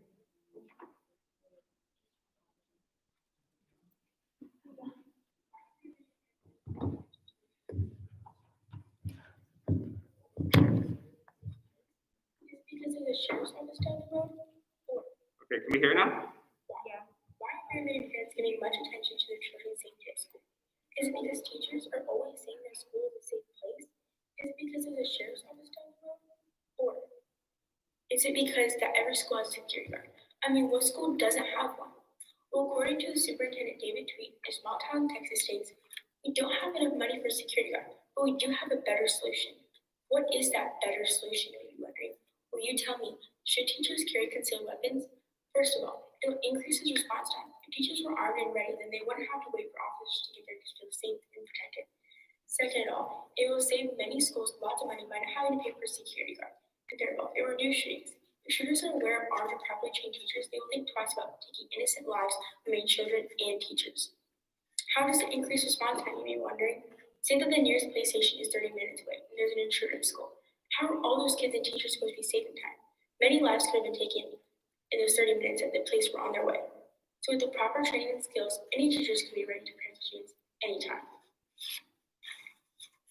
Funding for schools is already an issue itself. So a school may not have money to allocate to a security guard, for instance. Schools shouldn't have to put all their extra money towards a security guard. Instead, it should be going towards children's education. This is just another reason for teachers to be armed. With security guards out in the open with their weapons noticeable, it would be a lot easier for an armed shooter to take them out. With intense and proper training, teachers will be able to hide their weapons and make it less obvious they are armed, and also make it easier to keep their students safe and protected. Overall, many schools will struggle with money. The last thing they need to worry about is paying for a security guard, when that money should be going towards technology and different learning tools. Ensured safety for students and teachers are a priority. Each school's motive should be that they would like to provide a safe environment for both students and instructors. Allowing teachers to carry firearms can reduce the amount of school shootings. If that school is guaranteed to be armed or has defenses in general, shooters will think twice about raiding and taking the lives of people. Guardians should be aware of the possibilities. If they don't allow their children to be present in an environment where teachers are armed, the safety of that child is not verified. Now taking into consideration, if a school shooting was to occur, would you oppose logic or allow your child to cower in a room with no tactical defenses or armed preceptors? Not only is your child's life at stake, but the other students' lives are as well. All right, claps for Edie, good job. Thank you. Anna. All right, and now Addison, let's do some glows. I could see her, so one thing I'll say is she seemed memorized. She was looking up and making eye contact the whole time. What else did she do well? That you could hear. I know you can see her, but you can hear her, yeah. Strong and emotional voice for sure. What else? Yeah.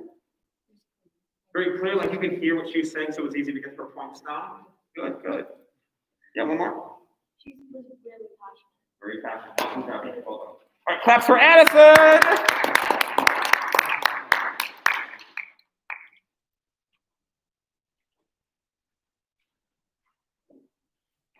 Oh, let's get your picture first. You want to do that? All right. 3, 2, 1, and boom. There you go. You start whenever you're ready, kiddo. My teammates and I think teachers should not be armed because it can raise anxiety for students and teachers are not law enforcement. An Ohio teacher has stated, in order for me to be qualified as an armed teacher, I've had to complete 42 hours of professional training with a pistol, all by Ohio Police Officer Training Academy. There are police officers for a reason to do their job. Personally, I think teachers should have more than 42 hours of training if a teacher is around a lot of students and is armed without proper training. It is more likely to cause serious harm to the wrong person. If a teacher were to shoot the wrong person, they could be killing a student or causing serious harm. A teacher or family could go through serious trauma and could lose a loved one. And teachers could go through the thought that they have killed a student or hurt a student. Therefore, I believe teachers should not be armed. Good job. Now, okay, so how about some feedback for Addison? Yeah, money. Good pacing for sure. She was totally memorized. I saw you looking up the whole time. Really good job there. You got one more.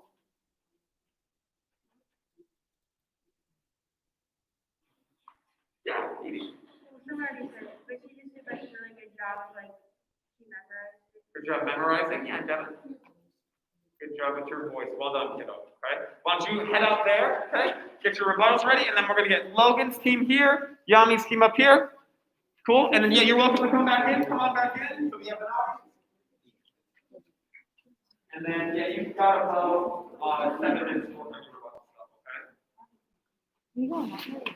All right, Logan, feeling good? All right, my man. And who's on your team? And you're missing Logan. All right. Your light's on.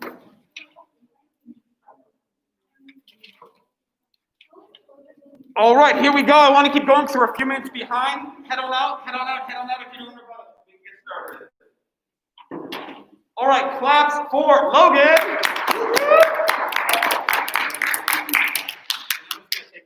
Sure, buddy, before you start. Here we go. Boom. All right, and then you just start whenever you're ready, dude. Animal testing is crucial to human life. According to SIRS, more than 100,000 Americans are on an organ transplant wait list and many will not get one. For all the people that won't get one, animal organs are a valid option to save their life. Scientists are working on growing human organs inside of animals so that when the time comes, a human can get a surgery much faster. In 2017, surgeons performed 34,000 transplants out of the 100,000 in America with organ donors. With animals, we could possibly double that number. A surgeon named Barnard practiced transplants on animals for years and finally did the first human-to-human transplant in 1967. Without him and animal testing, human transplants we would not be able to perform human transplants at all.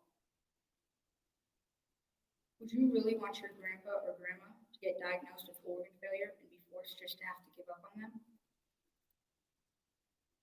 Animal testing is also beneficial to the animals. Some of the medicine developed goes to the veterinary clinics to save more animals than were killed. It's cured many diseases, including rabies, infectious hepatitis, tetanus, and feline leukemia. According to animalmatters.org, over 100 million animals die each year from hunting, while only 17 to 22 million animals get tested on each year. Sounds like a good argument to me. I haven't got to the human diseases yet. Animal testing has cured over 50 diseases already. Consider the famous success story of Jonas Salk, who used monkeys to study the effects and prevention of poliovirus starting in the 1940s.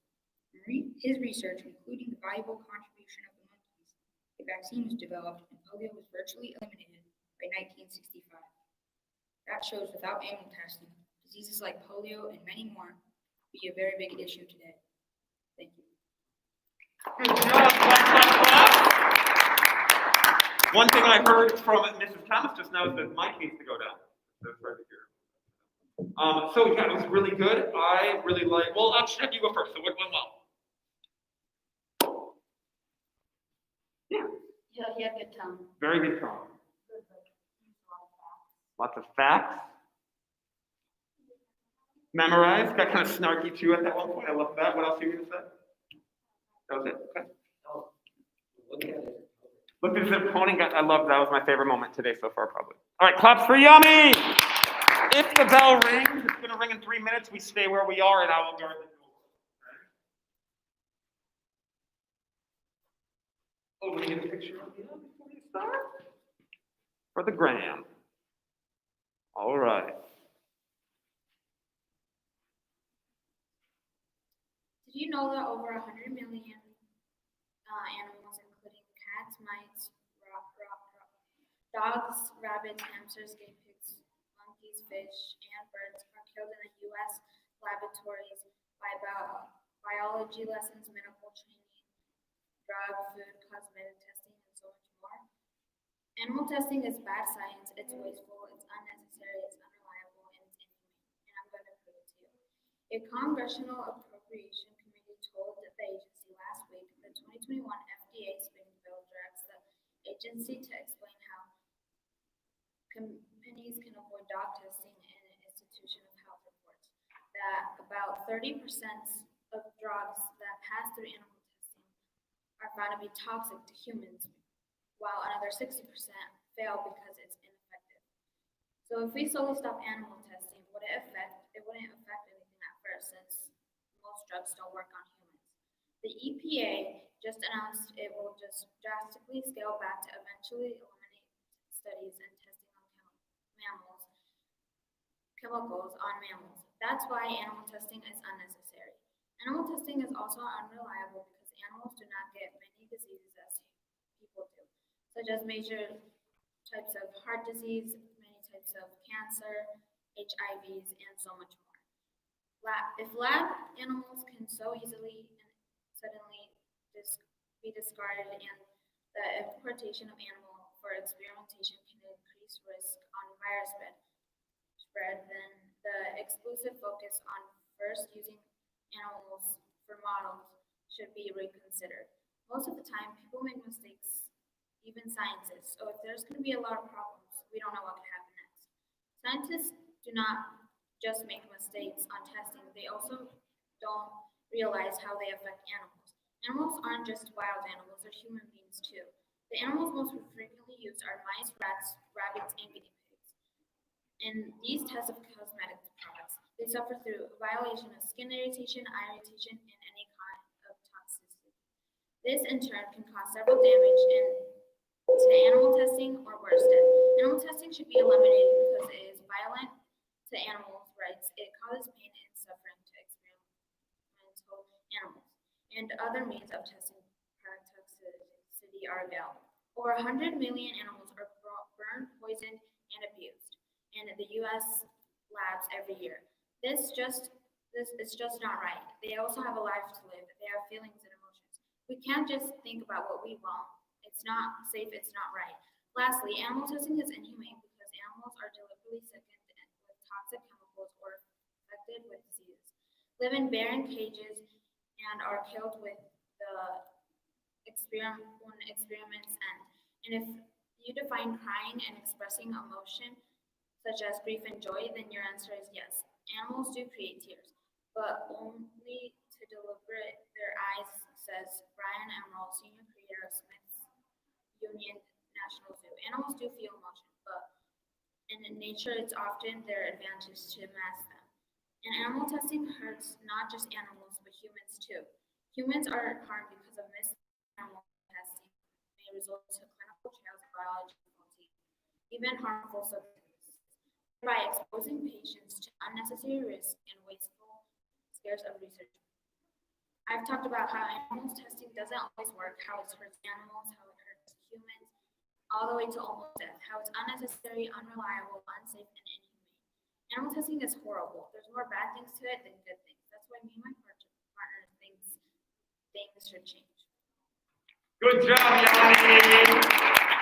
You made to deal with like extra distractions that others didn't have to deal with. I thought you were, hey, if you need to talk about rebuttals, you can stay if you need to get a pass. Same thing, if you need to talk about. So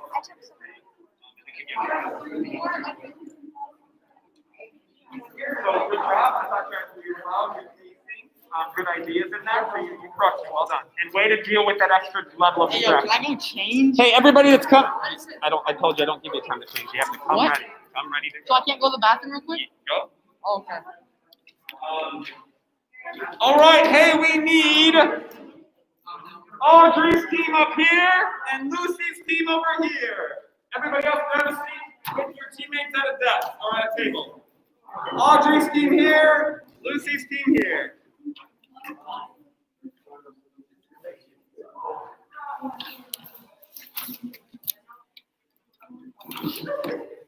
People that are not presenting today, you should have either your computer to write with or something to write on so you can help take notes. You present 10:25. Yes, you can, buddy. You've got time. I haven't done your people. So is it on Canvas or do you just want to create our own? You don't have any teammates. You're good. You're good. You don't need your computer. You can put that away. I like to take notes. The notes. You don't have teammates, buddy. So you can put that away. take notes of watching other people. Put your computer away. I just want to take notes, it's no fair. They're taking notes, Seth, because they're helping their rebuttal speaker. You'll take notes when I'm speaking, when you're gonna take your notes, okay? If you also look around behind you, Seth, nobody else has their computer on, just when you're presenting. All right, everyone, you're gonna probably want to get you don't want your back to the audience, but put you on the other side. Same thing, you probably don't want your back to the audience, I put you probably on the other side here. Cool.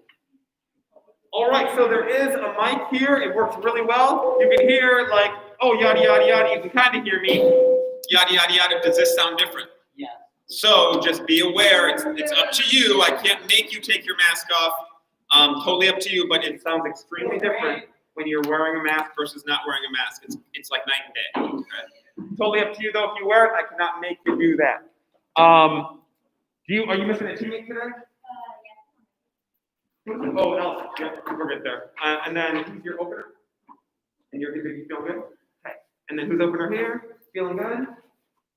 I like the blazer or a sweater, whatever they're called. Oh, nice. Awesome.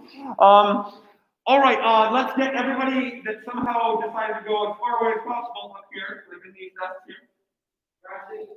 No, I just made it abundantly clear where I want you to, which would be here and here and here and here.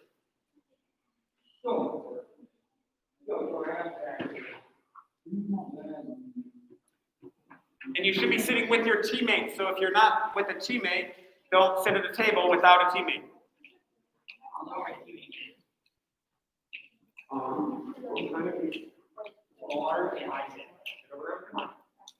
I can't.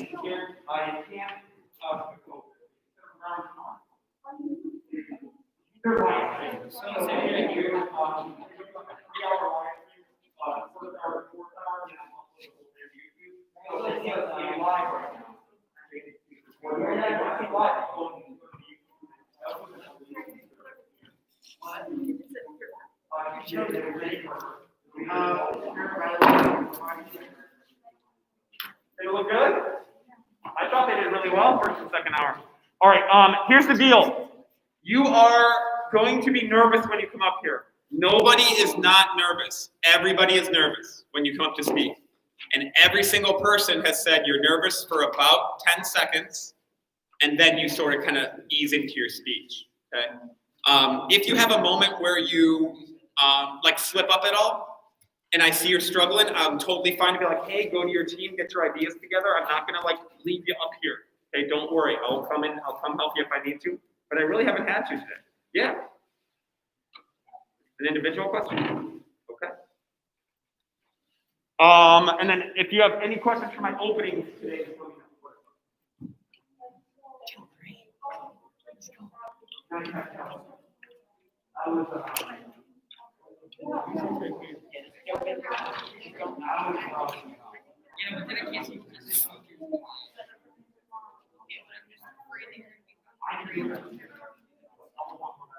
me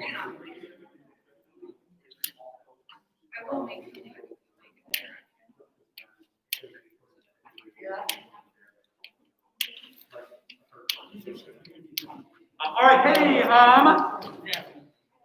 remember we're gonna clap and go nuts for when we go, and then you can see Addison is not going today, but she's ready to take notes to help out her rebuttal speakers. See how our other people who are not speaking today, they'll either have their computer out or their notes out, and they'll be taking notes for their rebuttal speaker. All right, remember we go nuts when people go. Clap for Audrey.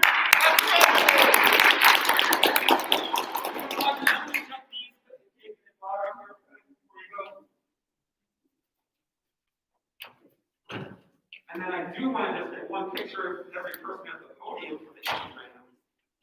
Are you on Instagram Live right now? I'm on YouTube Live.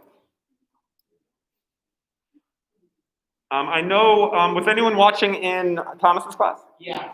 Nice. And you could hear it pretty well? Yeah. Sweet. There you go. People are watching in other classes. Right now there are a whopping 3 people on this live stream. So, Or actually, no, 2, because one of them is me. So there are a whopping 2 people on the live stream. What's that? No, I can't. All right, go for it. Capital punishment. I believe that capital punishment should not be allowed in the US, and it should be abolished. My teammates and I will prove that capital punishment is putting innocent people to death, that the cost of putting people to death is greater than jail time, and that people are killed unjustly because their trials were unfair. Moving on to my first argument. As death penalty exists, so does the fact that the government can kill an innocent person. Innocent people are killed too often. For example, Juan Melendez was arrested May of 1984, accused of the murder of a Florida man. Juan spoke very little English, yet he was only given a defender and not a translator, so he had no way to understand what the trial was talking about. Quickly, within only a week, he was tried, convicted, and sentenced to death, with no physical evidence that he was the true killer. His whole conviction rested only on two weary witnesses, a policeman with a criminal background and a co-defendant who was threatened with the electric chair. He spent 17 years in death row, and his conviction was held up 3 times until 2001, when new defendants found evidence in a box stating that of the murderer confessing what he had done, including 2 witnesses. The trial kept this hidden and didn't say anything about this. Juan's story is one of many. He was just so lucky to get out of death row. But there are others who will stay in death row and die for something they never did. That moves me on to my second argument. Death penalty is expensive. Statistics show that it creates more crime than it does to deter it. Crime drops 10 to 40% when the death penalty is banned, and the cost of death penalty is up to $3 million. That is 3 times more than the average cost of the imprisonment of a lifetime imprisonment. So economically, it is more beneficial to us to get rid of the death penalty. Argument number 3. Death penalty is proven to be unfair. It is unfair racially, it is unfair in use of torture, and in the fact that it could have, that the person who is being sentenced to death could have a mental illness. A trial in 1982 for a murder in Philadelphia, the city alone being 1/3 Black, the court settled on 10 whites and 2 Blacks after eliminating 10 qualifying Black candidates. This trial took only 4 hours to hand first-degree murder to a young Black man who was accused of killing a white police officer. Again, this is only one example of many. But there are countless others just like it. And I think you would agree with me that this is unjust.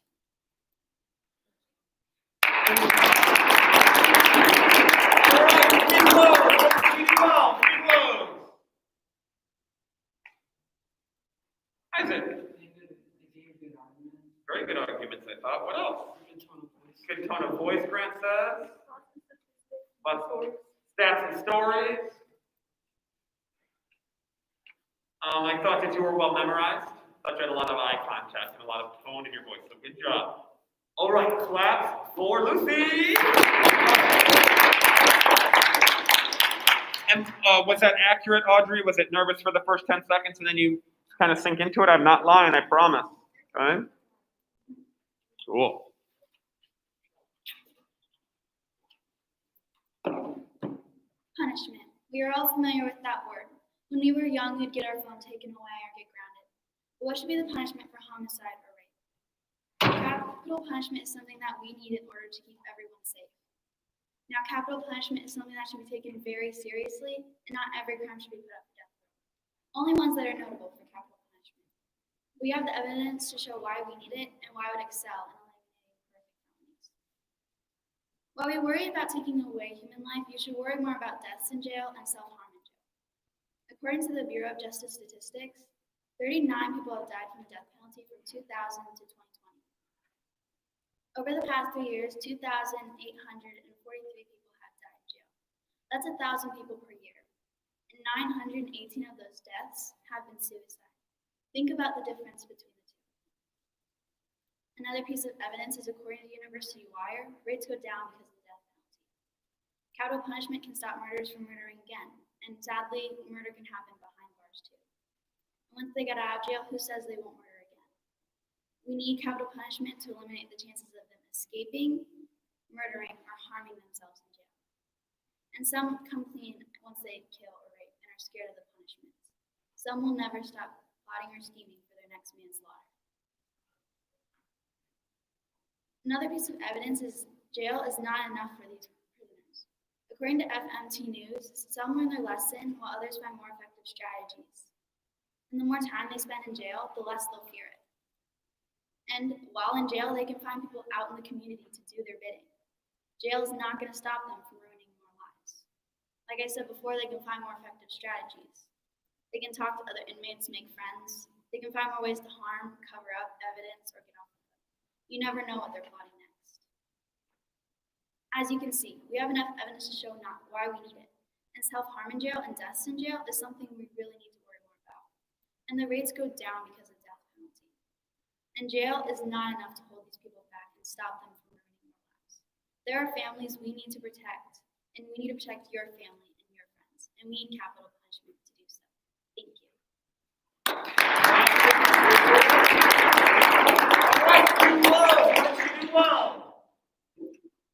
Yeah. Good tone of voice, says Landry. Yeah, Candace.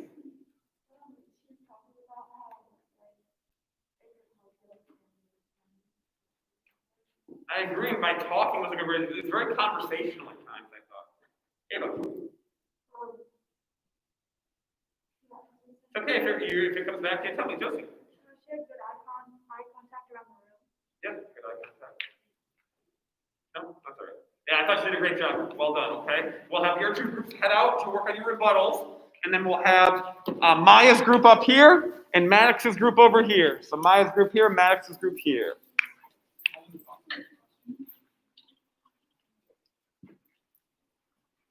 All right, so, can we get your video? Oh, there's a thing there. That's okay, we'll have you sit in front.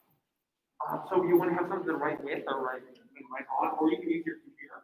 You just want to be typing down stuff, like what's the other side saying that you want to think about, okay?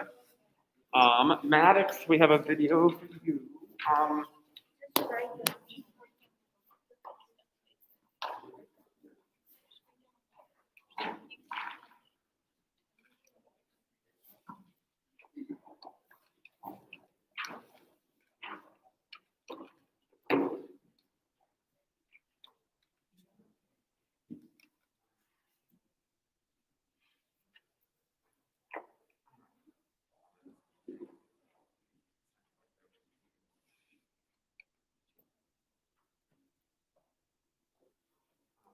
All right, we're feeling good? All right, and then you'll be taking notes. You want to take notes while we're listening? Who's your rebuttal?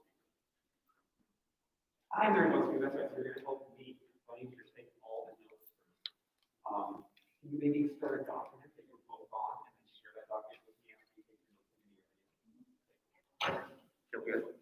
You're going to crush it, okay? All right, claps for Maya. Oh wait, let's get a picture. Yeah, 3, 2, 1. All right. All people should have the right to hygienic needs. Toilet paper and soap are a hygienic product already supplied by public restrooms. Toilet paper and soap are a hygienic essential need. As a woman, I feel that free pads and tampons are also an essential need that should be provided. Ontario Tech University says women can't do without free pads or tampons. Without pads or tampons. If we don't wear them, we have to face the consequences of bleeding all over the place and staining everything. That doesn't sound very hygienic. It is unfair for women to have to be the only ones to pay for these products. Women who do not have choices to be on or off the period. Men have choices. Why can condoms be free? That is a choice. Women do not. The Society of Health and Medicine recommends giving out free condoms in middle and high school. If they can give out condoms, why can't they give out necessary products for women? Women have needs, men have choices. Not only is it unfair for women to have to break open their banks for these products, periodquality.org is saying that many in the U.S. are forced to buy food or buy menstrual products.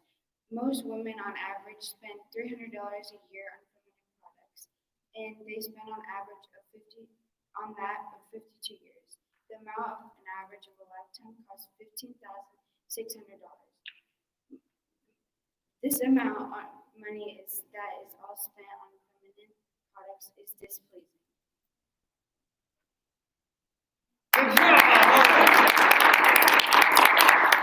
All right, so let's hear some blows. What did she do really well? Ava. Good tone of voice for sure. What else? You still got someone clapping. You didn't so well. What else? Oh yeah, I think. Very good reasoning and reasons. One more. Good one. Good facts, and I can tell how well rehearsed you were. Did you practice that a bunch? Yeah. Seemed like you had really got it done well, so good job. We're gonna do Maddox now, so let me get that out. Maddox will be the YouTube video I watched. Oh yeah, that's right. So what's a different way to do that? Just show them. Do it that way. We tried to do a recorded one up here last period, and the volume comes out of that speaker and it's super quiet. Can we just at least see if maybe his is better because it was on YouTube and hers was like a. Look at that recorded on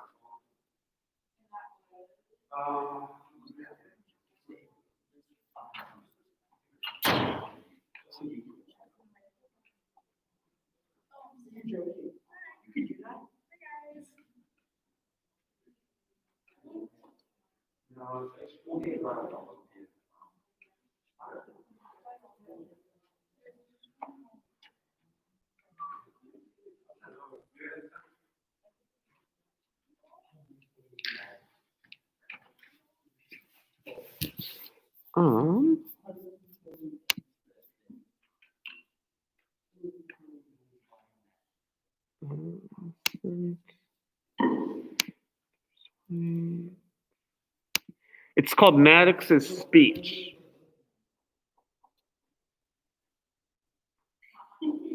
Huh. Oh, I sent it to Maddox. That's why. Whoops. Let's send it to Mrs. Mike.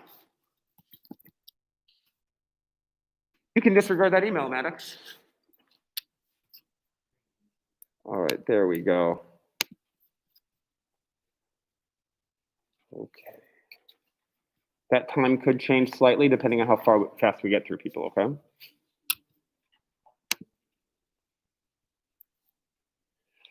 All right, and we're gonna see if we can see it, but let's see how the acoustics are. Is the volume all the way up in the lower part there? Yeah. And then we'll see the last one was a little quiet. We might have to do it up here. Oh, Maddox looks different, man. You really dressed up, man. You look like a colorful. You turned into a colorful light. I'll just do it up here. Cool. Is that not working? Oh, there it goes. Okay. We'll do it up here. This happened last time. We'll just do it from up here. I'm just going to do that. And then, so we'll be able to see it up here. And then the people over here, you'll be able to hear it because of the mic. Okay? That's how we roll. That's why I get so much money. Big bucks. Sure, you can compare them to toilet paper, soap, maybe even tissues. Condoms and pads should not be free. Where's the speaker on this thing? The back? Where? Drop the mic. Drop the mic. I can't tell. Just go up there and take the mic. Put your ear around it. I'm guessing over here. Do you know where the speaker is, kiddo? Oh, on ours, they're like right there. Okay, let's try this. Tampons and pads should not be free. Sure, you can compare them to toilet paper, soap, Mhm. maybe even tissues, but they're nowhere near as used as the products I just named. Another thing that proves this point is that both genders use toilet paper, tissues, and soap, but only one gender uses tampons and pads, so the demand isn't as high for other items to be free. Soap, for example, is used in houses, stores, and even schools all over the world because it's a product that everyone uses and needs. 49.6% of the world's population is women, and I'd imagine that almost all of those people have access to feminine hygiene products. So the demand for those products are nowhere near as high as the demand for products that both genders use. Another reason you shouldn't sell tampons and pads for free is because companies wouldn't make any profit. They also wouldn't be able to pay their workers. Without workers, the quality would go down significantly. And before you say spending that oh so valuable money on tampons and pads will make you broke, it won't. The average woman spends around $4,752 on tampons in their lifetime, and only around $144 a year. Tampons and pads should not be sold for free for 3 reasons. Reason 1, they aren't used as other hygiene products such as soap, toilet paper, and tissues. Reason 2, without making profit, the quality of the products would go down because there wouldn't be any workers that could get paid. And reason number 3, they're not going to affect your financial well-being in the long run. That's why tampons and pads should not be free. Clap for Maddox. Oh my gosh, well done. I know you couldn't see him, but well, based on what you heard over here, what did you think? Yeah. Yeah, you did. Really good facts. What else? Yeah. Oh no, that's a stretch. That's a stretch. Anyone else? Yes, Isaac. He what?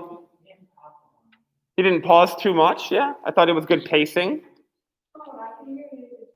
Very good tone of voice, and you could see what he was doing, very animated with his body language, so lots of gestures and lots of tone. So really proud of you there, buddy. Well done, okay? Claps for these groups.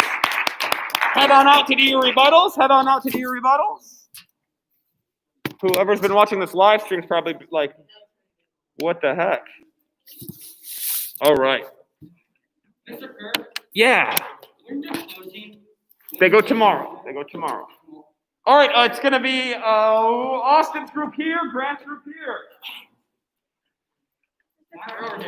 So do I? Chain in, chain out. And she sent hers already, so we're good. Can I film mine? Like what Maddox did? Yes, anyone can. I can? Yes. Okay. You just need to send it to me the day before. Exceeding. Well done. Me and Peyton sent you the rebuttals, Cool. so should we still go out in the hall? Now you're fine. You can send it. Well done. So animated. I'll show you the video later. So animated. All right. Questions at all? Feeling good? And then you're just getting things done. When he's done, I come with the speakers. They're kind of just decompressing, so it's kind of on you to get all these. And then who's your Grant? And then John. John, we're going to take notes because our Piper's going to have. She already said very well, so we're good. All right. Claps for who's up first? Austin, clap for Austin.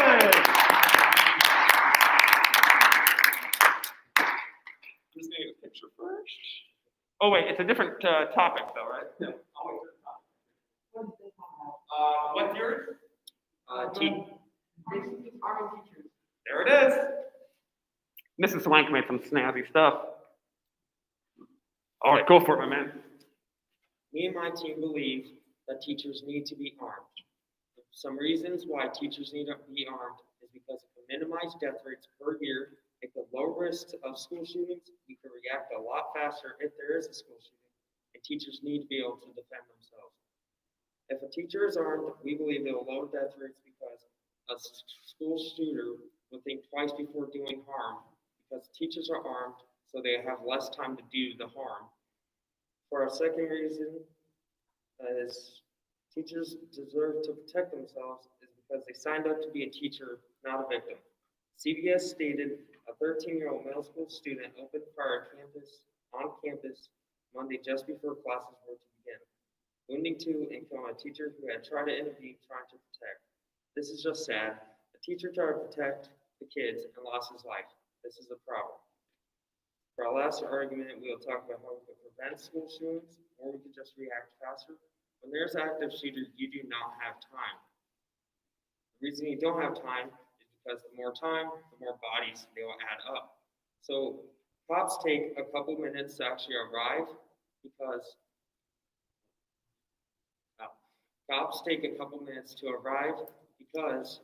there's like one cop in each school and they have to call for backup if there's a school shooting.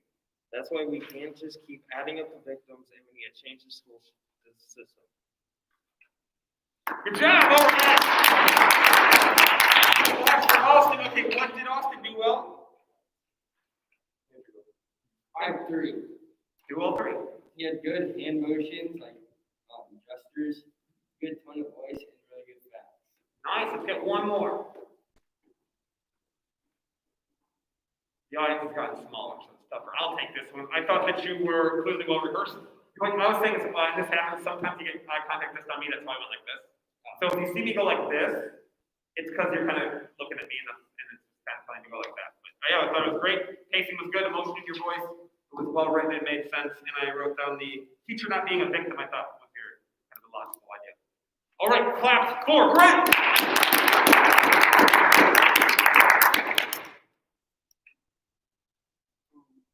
What happens when the wrong person gets a gun in their hands? Something very tragic can happen. Schools cannot have a risk this high of students or other people in the building to get a chance of holding fire. Teachers will not be trained enough to take down an active shooter before authorities arrive. Most teachers are not familiar with the firearm, say as a police officer or a law enforcement agent. Simulations show armed Good Samaritans make split-second decisions, often killing innocent people, getting themselves killed, or accomplishing nothing. Kim Gibson states, beyond the accusations of resources, the idea of arming educators raise myriad issues about training policies and procedures. This shows it can be more dangerous arming a teacher than if they were not armed. This can impact teachers and students too. What happens if a teacher shoots an innocent student or an adult in the building because they thought they were active shooting? According to the 2008 RAND studies, trained New York police officers, who in theory would have a solid foundation of gun use, often miss their targets. In fact, they only have an 18% hit rate. And even in close range shootings, they only have a 37% hit rate. That is very unsafe. And what happens when more harm is done to students, other adults in the building, and anyone else in the building besides them, and then what the school shooter would be doing? Schools cannot have a risk this high. As I stated before, schools can keep safer without introducing more guns. Across the region, their region have also hired many social service, mental health specialists, and law enforcement that can treat preventing school shootings and stuff like that. Now, would you really arm a teacher? It sounds great at first, but you gotta remember, the aim's gonna be off, they're gonna be under pressure, and it's just not good overall. Would you really want this for your son or daughter?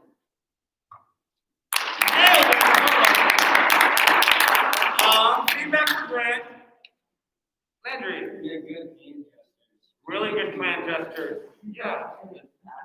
Good facts. Good. Bar one more. Yeah, good tone of voice. Good tone of voice. I think this is a girl. I think he could use a little bit more eye contact because I could see that he's like staring at his paper down a little bit more. At times, I think the first half he had more eye contact than the second half. So the first half was more memorized than the second half.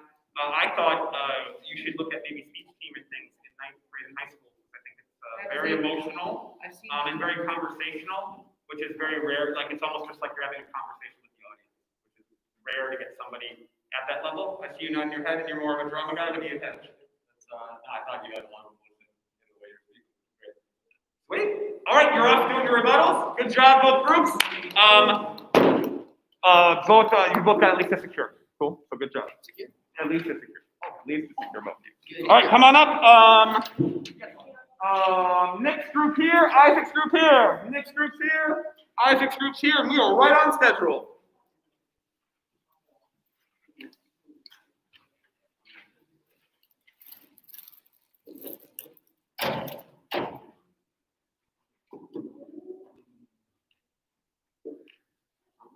Thanks, group, you gotta get up off the table. That is where you were presented. We you guys closer since we're kind of on audience members now. Back up here. All right, Nick, I'm gonna get a picture of you at the podium. I'm gonna get a picture of you up here, okay, man? Are you, oh no, it's, yeah, picture of you up here, Mr. Nick. So come on up. All right, sweet. Go ahead and grab your speech so you have that with you. You feeling good? Oh, you're doing a great job. Feeling good? You're going to do well. Go up there if you get on. What are you doing? This is what we're doing, buddy. All right, claps for Nick.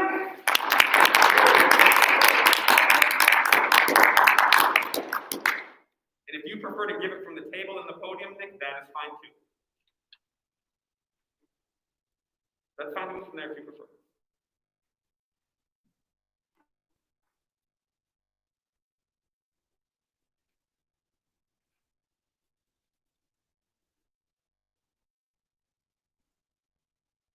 Go ahead and perform next. Just go ahead and read your speech.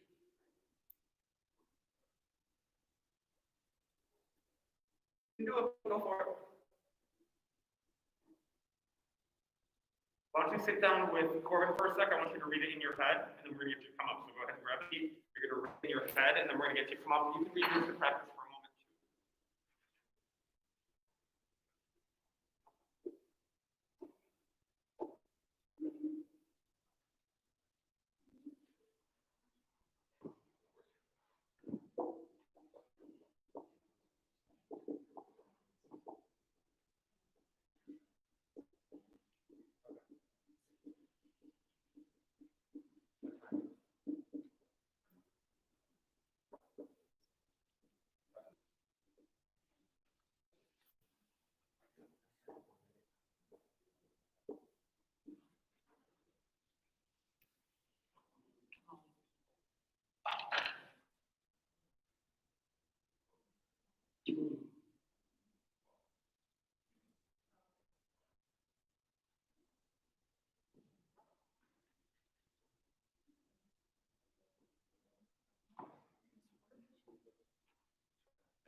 All right, clap for Nick.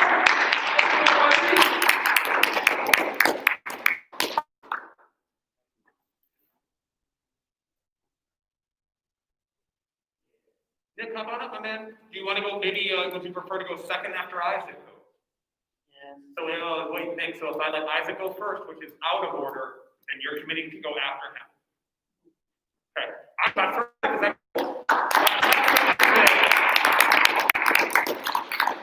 because you're going to do a great job, buddy. Let me just get your picture first, okay? Here we go. All right, go for it. Going to help someone they need help spelling, checking a fact, finding a source, or to help them learn. Do you want to stop someone from being able to learn easier just because someone else was watching their phone? Should they be punished for something they didn't do? When an earthquake, fire, or tornado happens, they need to tell someone, but they can't because the phones aren't at school. What? Do they just wait? Do their parents just hope they're okay? Phones can help someone they need help learn. When they need help. Phones can help learn responsibility, check spelling, and to help learn. So why? Why should we ban them? The Toronto District School Board came to the conclusion that banning cell phones was ineffective in 2011. The New York School Board came to the same conclusion in 2015. And the Minister of Education for Japan just announced that it is continuing the ban that had placed since 2009. Other schools have found that it is ineffective. Why? Why will it work for us? What's different? Phones can do so much to help in school, so it doesn't make sense why schools are trying to ban them. Good job, my man. Absolutely crushed it. Three pieces of feedback, Madam. Good tone of voice. I feel like you had it memorized. Yeah, really memorized.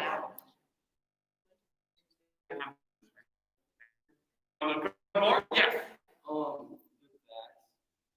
Good facts. Dude, so proud of you. You just crushed that. Well done. All right, well done.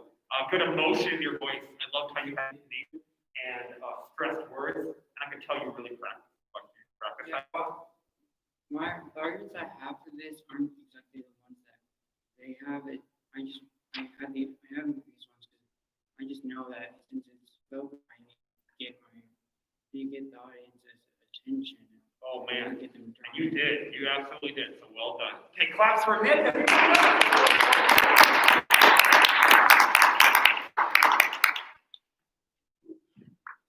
Teammates maybe encouraging would be good.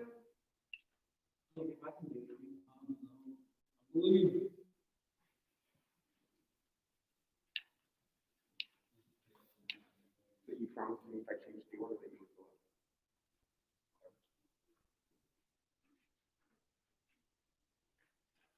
I'll stand with you. Cool. I'll go with you. How about you? What do you more comfortable with the first half or the second? What do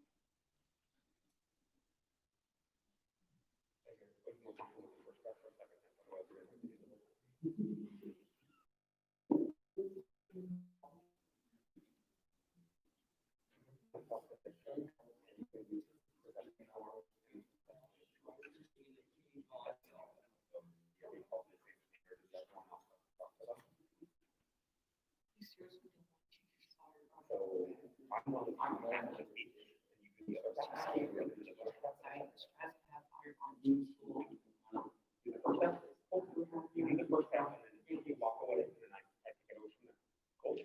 All right, claps for Nick.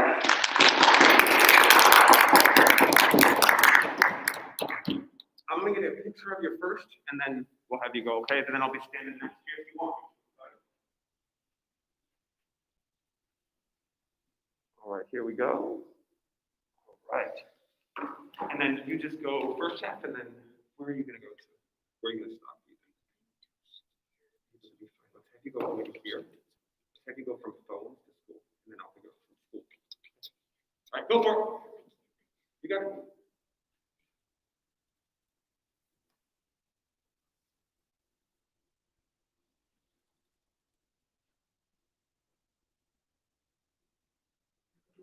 You guys, I've seen you presented a bunch of times.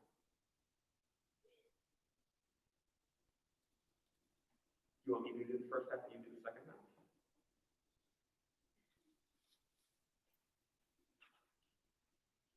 I'm going to read Nick's speech so you have to follow. Okay, cool. All right. Phones can be a pain to keep track of in many schools, especially with all the troubles, distractions, and cyberbullying. Sometimes phones can be a bit troublesome with teachers, and Philip Vincent, who is a school director, said, "We're having trouble understanding what is the real issue here." Also, just think if you were on the teacher's phone or in the teacher's shoes. You have to constantly put up kids and their phones. Teachers will put these for all 180 school days if it doesn't stop. So maybe just for a word of thought, you should just make sure the students put their phones away and make sure they stop playing games and watching YouTube videos. Cell phones can distract with their phones having game apps and YouTube videos that are big distractions to kids in school. For example, a school teacher named Brian Gabrovic at the school in Mansfield City said the cell phones were a distraction. Also, kids could be on sites that they shouldn't be on during the school day. Maybe they could be playing a game on their phones. So maybe think twice about what they're doing on their phones, and sometimes text conversations can become a nightmare. Cyberbullying is a form of bullying in the form of harsh comments and mean language. An example of this is shown in the studies Authoritative School Discipline, High School Practices Associated with Lower Bullying and Victimization from the University of Virginia. It was found that schools are safer when rules are enforced and adults are available to support students. Also, cyberbullying is no joke to anyone, and it is a very serious topic. It can make kids very upset and can lead to very bad behaviors in schools. Thank you.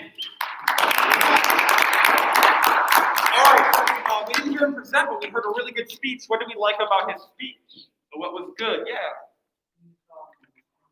Yeah, the words were a lot of emotional words in there. What else? He had some very good research and facts in there. I also like that he had personal stories to connect with his audience.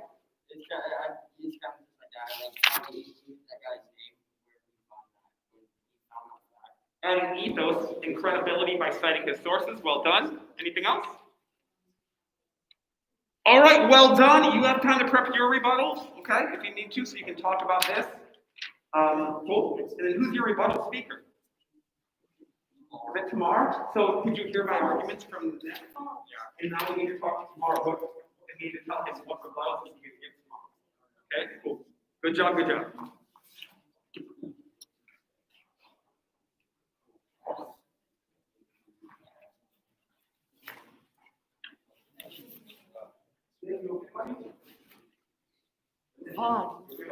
What's good, G? What's your weapon? You creeping in the blade. Oh, yeah. How do you wear jeans all day? How they get on Corbin? The Supreme site just updated. Everything's already sold out. Of course it is, bro. Very good job, There's no way very to good get job. anything unless you're like, Guess what? Guess what? Guess what came back? no way. Yeah. I want that. Whoever you see, yours are like our actual. Get it then. Black one.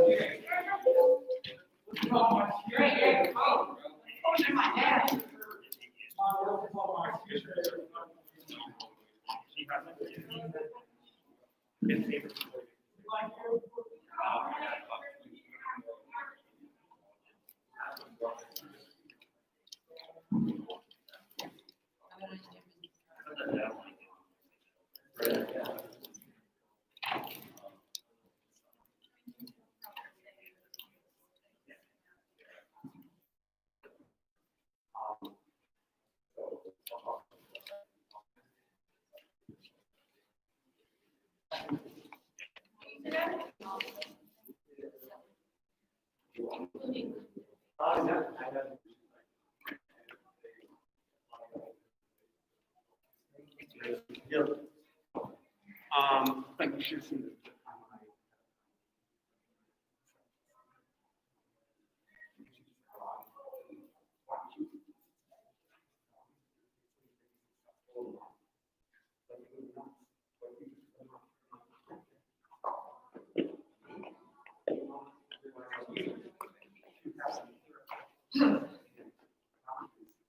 Oh, Lily, here's the one.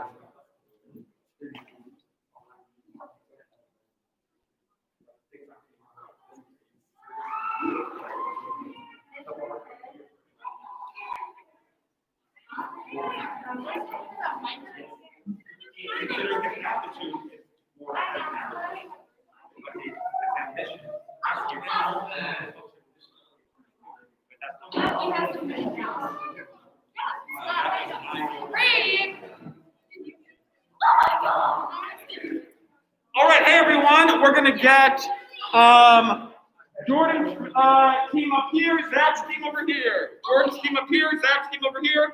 If you are not named Jordan or Zach and you're in that team, you need your computer or something to write with and write on for rebuttal. Sit with your teammates. Sit with your teammates. For sure.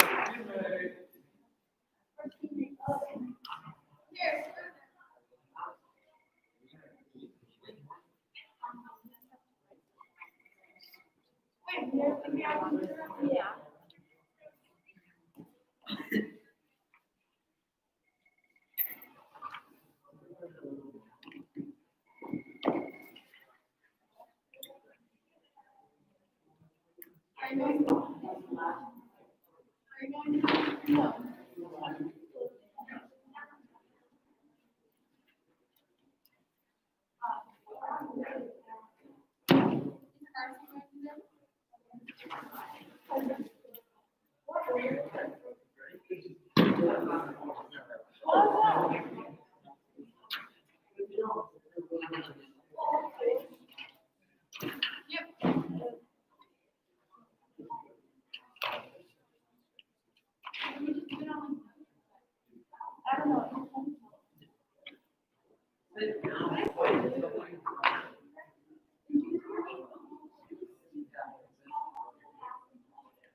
When she says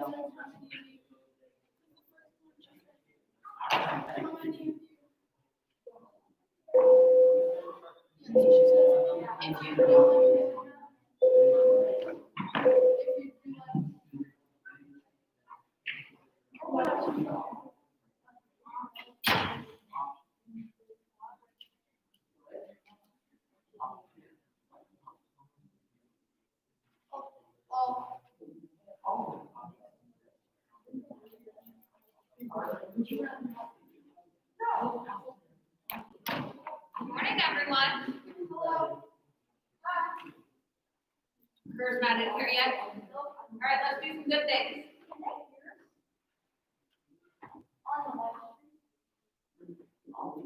Hello, my name is Jamal. It's on his computer. It's Thursday. Class for Thursday. Other good things.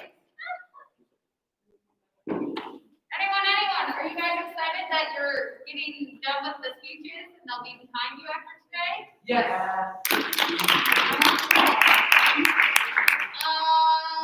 Any other good things? I got a question. Yes. Are we gonna be practicing it a little before we go on? I just kind of felt, yeah. So not really. You're asking questions. My good thing is I haven't seen my parents in the longest time ever, and they drove 3 hours to my driveway yesterday to drop off Christmas presents and trees. My mom brought my favorite cookies, coconut cookies. But no, my mom has a chronic respiratory illness, so she literally said her car with a mask on and ice. Oh, yeah, So- there's no one sitting. But I got to see her. Or maybe, I can send you to the room.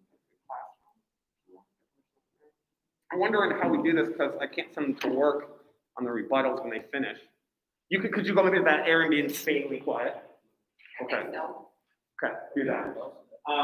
And then, feeling good? All right, and then, yeah, just take notes. Just know that I found the speakers usually aren't taking notes. They're worried about what they're doing. Cool. All right, this is here.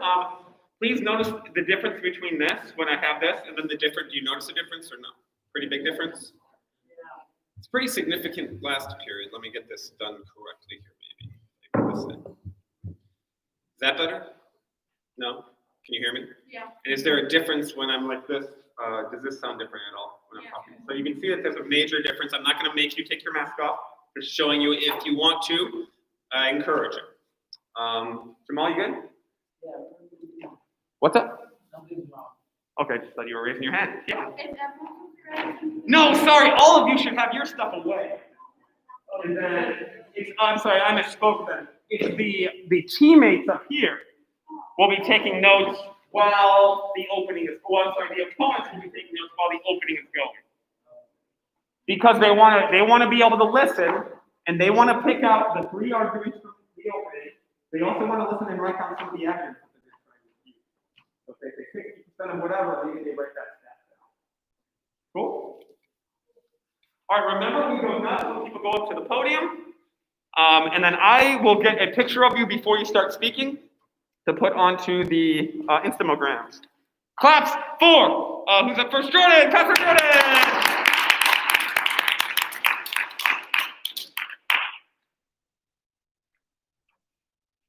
Ooh, what is your topic, Jordan? Free healthcare. Free healthcare. Let me watch this snazzy deal Mrs. Swank made. Now that we have our learning target up, well, look at that! Look at that! I'm going to take that picture again with that proposition back there. Ooh, all right. And you start when you're ready, okay? We believe that the U.S. should have free healthcare, and here is why. Taxes are making it hard for families to afford the attention they need. We already spend so much on taxes that we could use it to fund the free healthcare. We are one of the wealthiest countries, yet we have some of the worst results.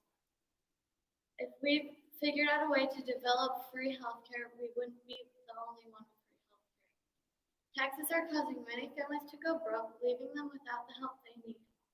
1 in 6 Americans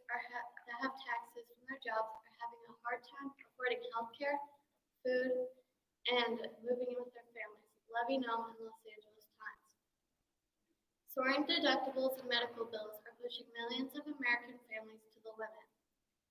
This shows that we are taking too much money and using it for hospitals and offices when the people that gave up that money could be using it for the healthcare and attention they need. Instead, we've left them behind broken and in pain. We are already spending so much on taxes, we can use it to fund our healthcare, making us another country with free healthcare. Nearly every developed nation has implemented some form of universal healthcare, including the United Kingdom, Canada, Switzerland, and New Zealand. According to the Peterson-Kaiser Health System Tracker, although the rate has been decreasing globally since 1982, more people have died in the U.S. from preventable diseases and complications than other people in nations with similar economies. Sub-Saharan Africa, Rwanda, and Ghana, some of the poorest nations, are working to create a network of insurance to cover their citizens. Some of the most developed nations were able to develop free healthcare. So can we. We are America, home of the brave, land of the free. I bet in those 30 other countries, they have at least half of them have free healthcare. This also shows that we spend so much and aren't getting the same results. If we can save a life, we should. We spend the most on healthcare, yet have worse results compared to other nations.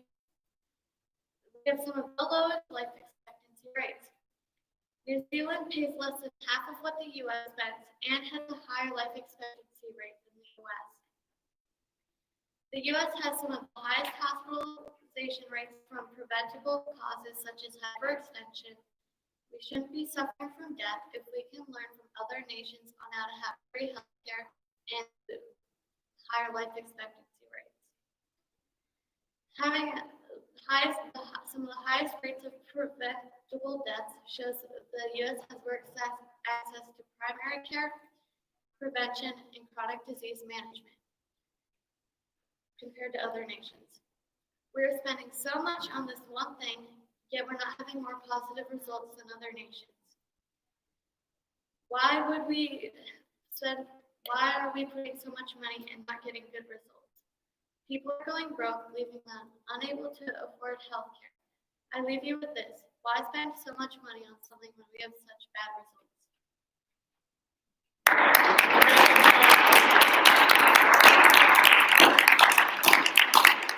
All right, 3 blows. What did she do well? Yeah, great.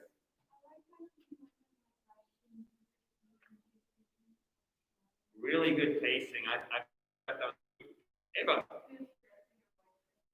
Good job. And Calvin. And then good eye contact. Yep. Anyone else? Thought you did a great job setting the tone. I did forget to say this, like, were you nervous initially and then kind of got more relaxed as you went into it? That has been literally every person has said that. You're good. Every single person is nervous. Nobody is not nervous giving a speech. I'm literally nervous, but after about 10 seconds, it kind of goes away if you're well rehearsed. Is that how it felt? Like you kind of slide into it? Cool. We'll clap up Zach. Let me just get a picture real quick. All right. Do you love your family members? I do. I'm also lucky that my grandpa's alive. Years ago, my grandpa took the wrong medicine, which put his heart in failure. He had to be rushed to the hospital and had to get a life-saving surgery performed on him. It was a scary moment for my family, but thankfully he pulled through, and he's better than ever right now. If there was universal health care during that time, who knows if he would have even gotten to the hospital before he died. This is because universal health care has been proven to have longer wait times than the U.S. healthcare system. We'd be losing innocent lives of people like my grandpa due to people trying to abuse the system when they really don't need the care right away. I can imagine what this has done for more serious conditions like cancer. It is actually proven that the U.S. cancer survival rate is better than countries that use universal health care. Also, when you are waiting for medical treatment, it means you can't work. When you can't work, you can't earn money, in which this could lead people into serious debt. Speaking of debt, what if I told you that universal health care could lead people into debt and take money away from you and your families?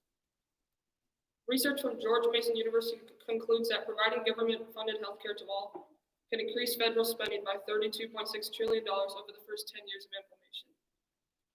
Well, it's true. If we were to install an absurd system like universal health care, it would increase taxes and lead the U.S. into debt. Why would we spend a bunch of money on a system that doesn't work for our country, just to go into more debt? Think about it this way. The U.S. is in around $23 trillion of debt. 23 trillion. 1 trillion seconds is around 32,000 years, which means 23 trillion seconds is around 736,000 years. Just trying to put things into perspective. So how is more debt at an increased rate going to help America? It won't. Tax issues is another bad thing about universal health care. Nobody likes taxes, but that's the problem. If 45% of Americans aren't going to pay taxes, then how is a tax-funded healthcare system going to work? The system is like a fantasy movie. It's unrealistic. And when taxes are increased, people start to get unhappy. This leads into my next point. Universal healthcare is an unfair system. How is it an unfair system, you may ask? Well, universal healthcare is a good example of socialism. And socialism is fairly similar to communism. They're both government-controlled systems. Socialism, by definition, is when the government controls the distribution of goods and services. And under a single-payer healthcare system, where everyone has the right to healthcare, and all healthcare bills are paid by the government, then the government can control the distribution of healthcare services.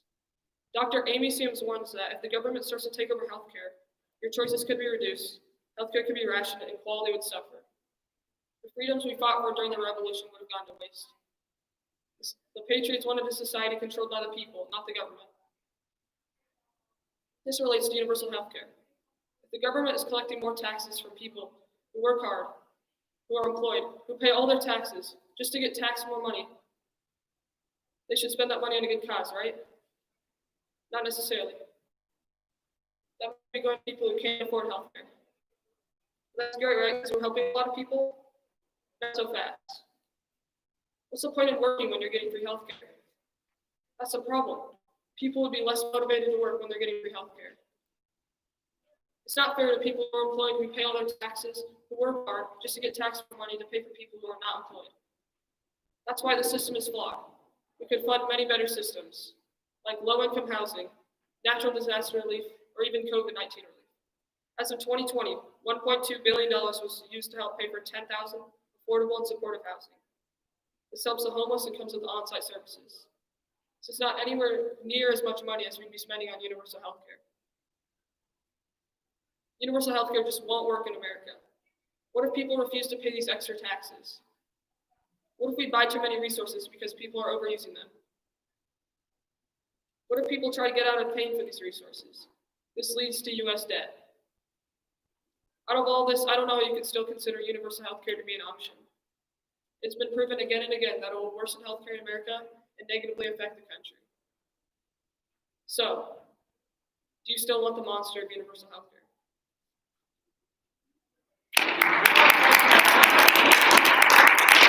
All right, pretty close, heading do well. Really good pauses. Good pauses, LB. Eye contact. Eye contact. First.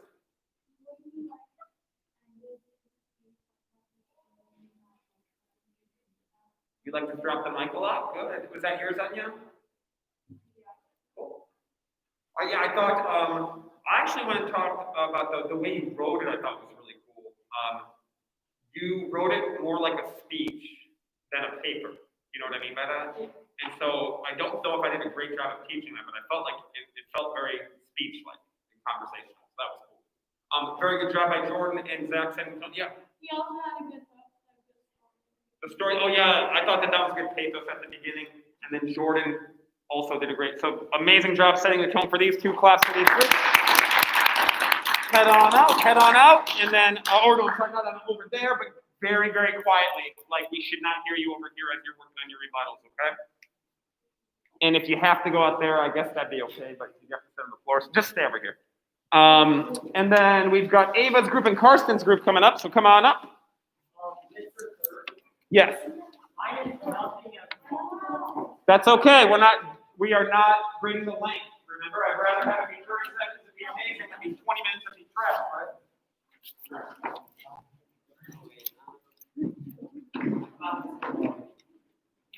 All right, how are we feeling? Nervous? I promise everybody is, and then you won't after about 10 seconds to do it. You're going to I'm on Thursday. Are you using okay, so maybe you can read it out, share your website, and then we'll share that.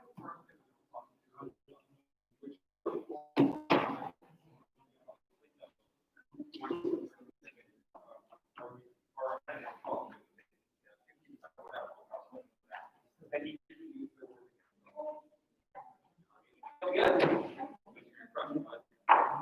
You feeling good? The live stream's on. What person is on?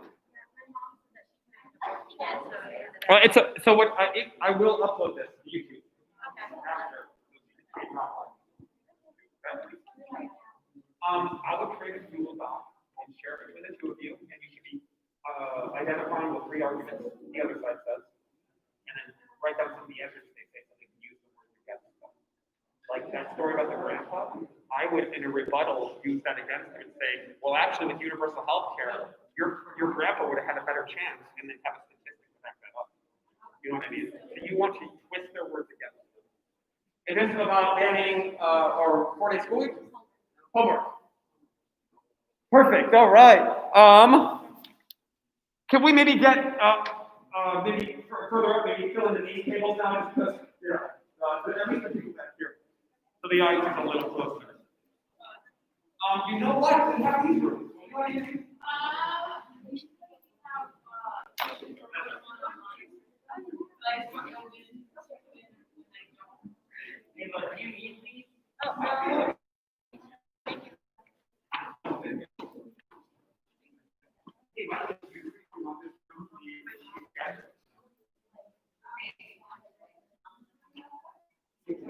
Here, like any gift from that one.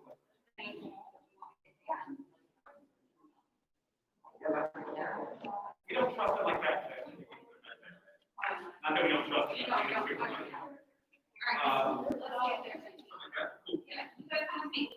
And then so we got a conference.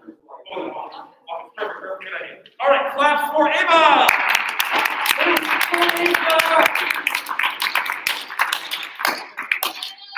I'm gonna get your picture first, kiddo. Okay. All right. And then let's let them get out because it's gonna be kind of loud until that door shuts. So you can stand there for a sec, or go back to your seat, whatever you want to do. We're gonna get you a conference room so you can be a little louder and not everyone has their voices. I think there's some in the office. Right. All right, claps again for Ava.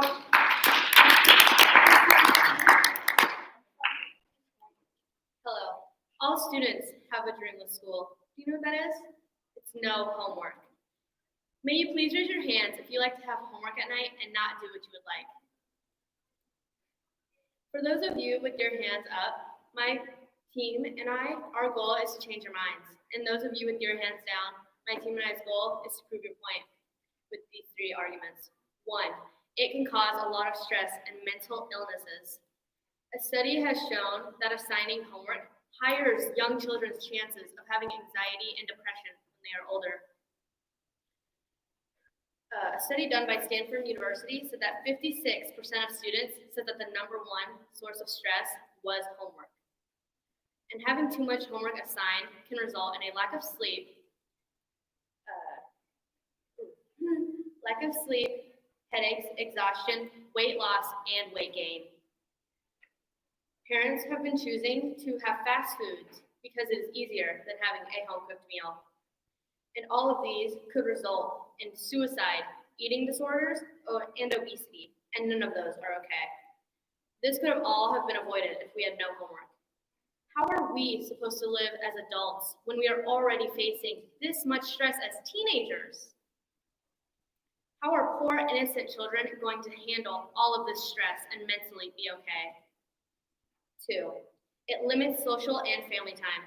A study has shown that parents feel like they have no time with their children and cannot be fun parents because they are either helping their children with homework or their children are having to do homework. And young children interacting help them discover who they are as people and what people are expecting from them.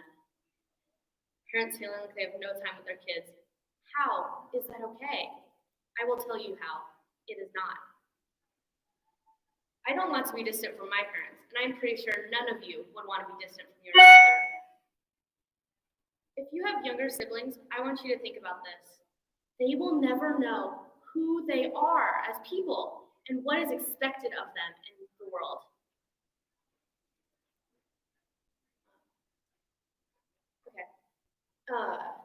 And lastly, it's not effective. A study in 2013 has shown that people living in high-achieving communities have had higher stress levels and more physical health problems. A poll taken by a high school in California showed that 59% of students said that they had too much homework, and 82% said that they were often or always stressed by homework. 82% of their students said that. They are balancing school and a job. And children come home every day dreading to do their homework. And I know for a fact, I don't want, when I am older and I have children, I don't want them to have high stress levels. And this team over here is saying that that is okay. And in my opinion, that is not. And I think we should stop that while we are ahead. Thank you. All right, you Snarkosaurus. Let's get some feedback for our Snarkosaurus Rex over here. Savannah. For sure, Max. Absolutely. Anya. A lot of emotion. Great job. I thought so too. So yeah, I can tell you were very well rehearsed. I don't know if Mom made it on the live stream. We've got one other person on it right now. If not, don't worry. I'll upload it and I can email it to you if you need, okay? All right. So now we're on to listening for Carson's arguments, right? And then usually our speakers just speak. All right. Clap for Carson. And I just want to get a picture of you, bud, for the gram. Boom. All right. Whenever you're ready. Students' grades are greatly increased when homework is involved. A quote from Edward Balfour, a teacher at Beechwood Park School, states that giving kids homework will gently push them out of their comfort zone to success. Too much homework will cause stress and anxiety. This proves that the right amount of homework is good, but too much is bad. This is very true, because if a teacher who has seen so many students fail because of too much homework, then we need to learn from the experts and set the right amount of homework, which will be tremendously better for everyone else. Homework is not only beneficial to you, but also for your parents. If you go home and ask your parents to help you with your homework, that is not only helping you, but it's also helping your parents as well. This is because your parents now get to see what you're learning and interact with your education. Letting your parents help you can also benefit you because there are around 25 to 30 kids in a class, and it's pretty obvious that not every kid is getting quality one-on-one time with the teacher. So if your parents spend 15 minutes a day looking at your homework and helping you, then you guys can both benefit. Homework can also help you with your study skills.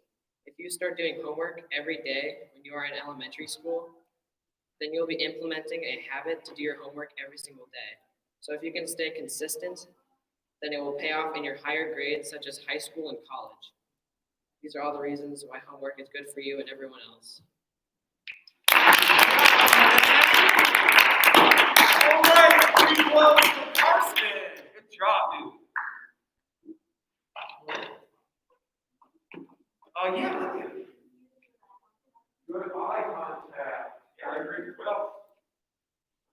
That's wrong. You said that too much homework is bad for you, and that's what they said too. Yeah, so kind of had the similar kind of argument, right, to twist it around. Anya? Good tone of voice. I thought so too. You were well rehearsed.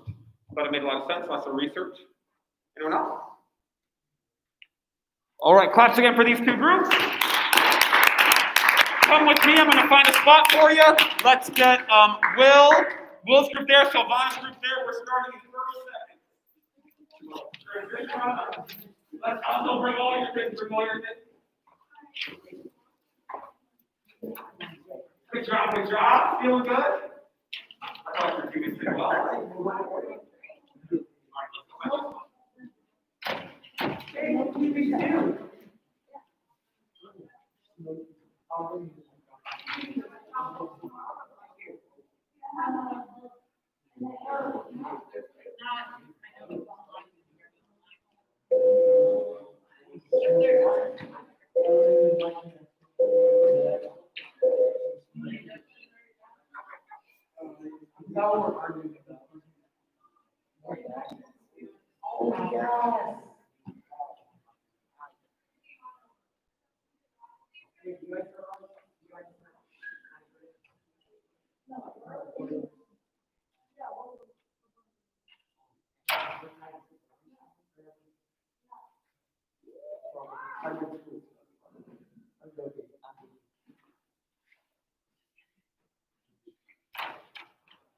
All right, clap for who's first? I think it's Will.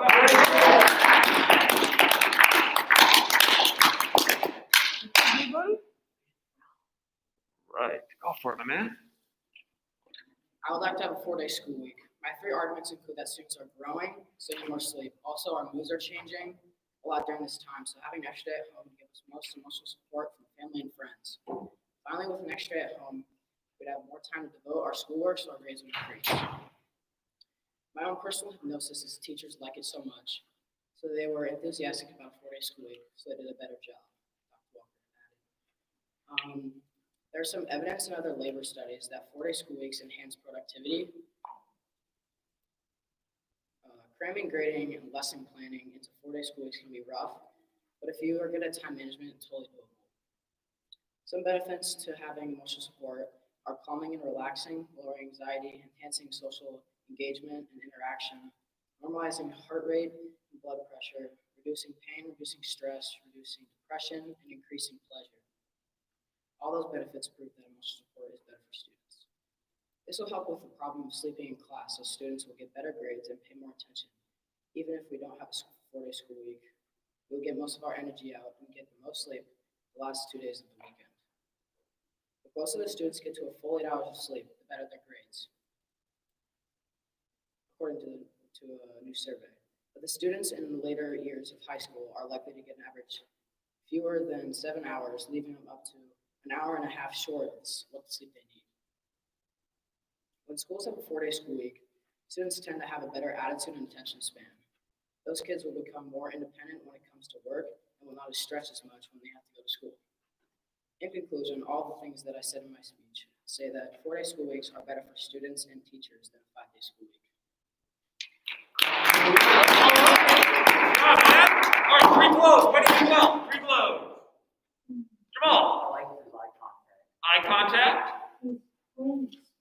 Good tone. Matt. Good voice and good pacing. I thought your speed was really good, okay? Claps for Sylvana.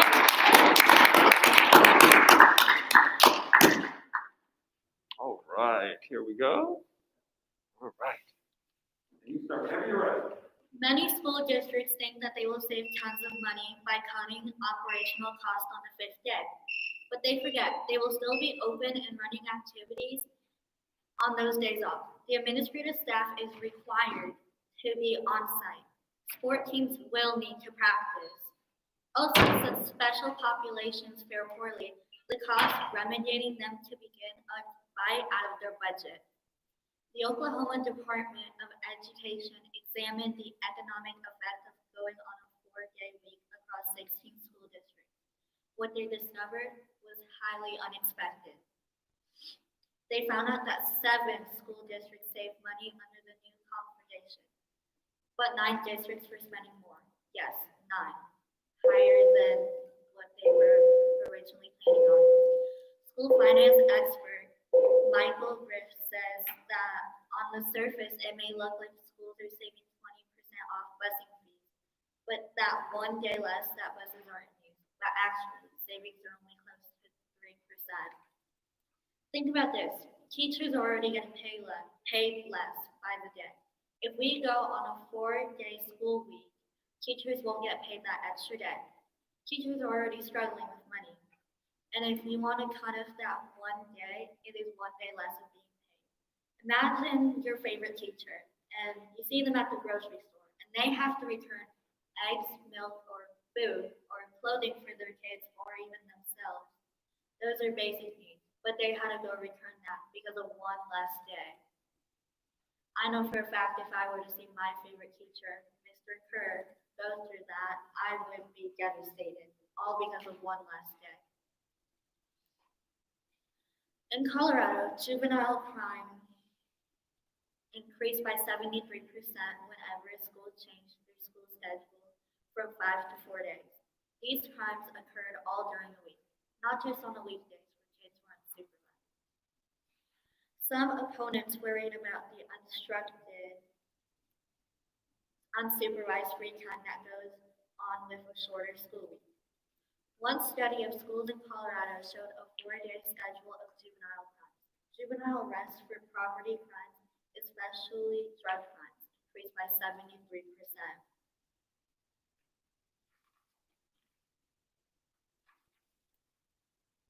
With a 4-week school day, you wouldn't have thought of juvenile detention, would you? I know that I wouldn't. But many kids in Colorado who have been sent to juvenile detention have had a 4-day school week. Those kids were out doing all these crimes when they were unsupervised. And yes, I know that you might be thinking, well, where are the parents? The parents have to work. But anything, would you like your kids to go to a 4-day week school, especially after knowing this proven fact? Yeah, I know for a fact that my future kids will not be attending a 4-day school week. Several school districts in Minnesota were ordered to drop the 4-day school week schedule after academic progress slipped. It has been proven that it will take 4 years to get your grades higher. Imagine how a 4-day school week could build impact them. Kids being grounded all the time? I sure hope not.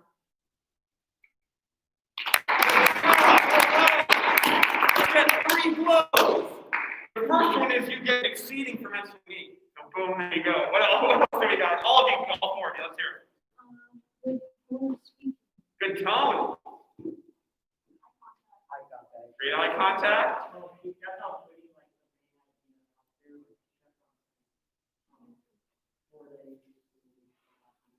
She made it very clear each time what she was talking about, right? And I love the pacing and the pauses were really good. And every time you try to relate this to like school, you always try to like, hey, here's evidence of how it relates to us here. That was really cool. The pathos with the teachers returning the food, that was a really cool story. That was good. Yeah, sad story. Mr. Cook can of eggs. What's up? A lot of pathos, that's what you wrote down? Oh, Ava did? Okay, can you put it there? Because she hasn't gone yet. All right, class for these groups. You're out of here to the hall because lunch is gone now, and now we want Max's group and Calvin's group. Great job, Silvana. And then, Will, great job. So you got all the arms.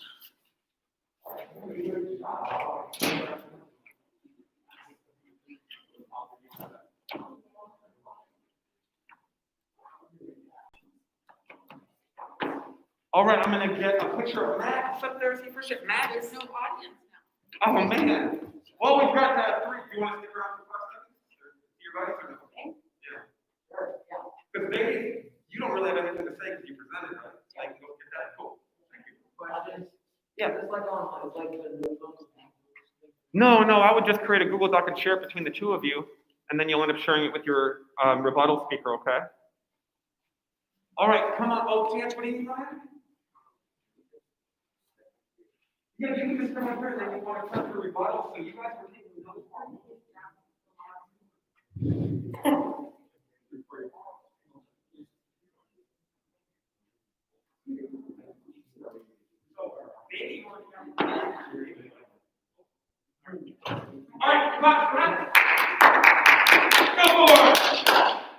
Hybrid would be the best for our school.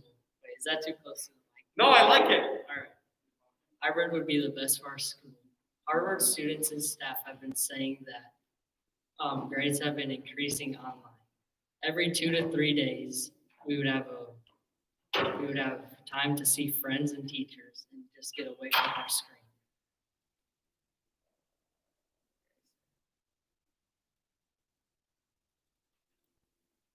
But even 70% of the students fear online and the other 30% don't.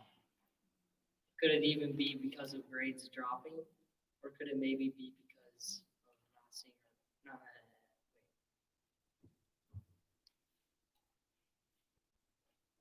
or could it even be because of parents not affording online school? Sometimes 50% of students that fear online don't like how they're going online because their grades drop.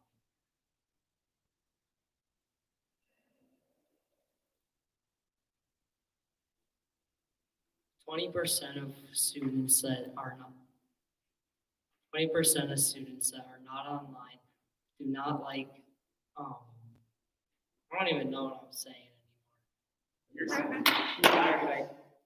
You got it, bud. Just read off what you have. 20% of kids can't afford. 20% of kids, parents can't afford that they're going online because of lunches or even breakfast to feed to their kids. And the other 30% have no fear of getting bad grades because maybe they're just so confident, and that's why I should do online and also hybrid. And also 2 to 3 days would be perfect for that 20% who can't afford online for any food or just anything to get away from home. All right, three blows. What do you got? Good tone of voice. Good eye contact.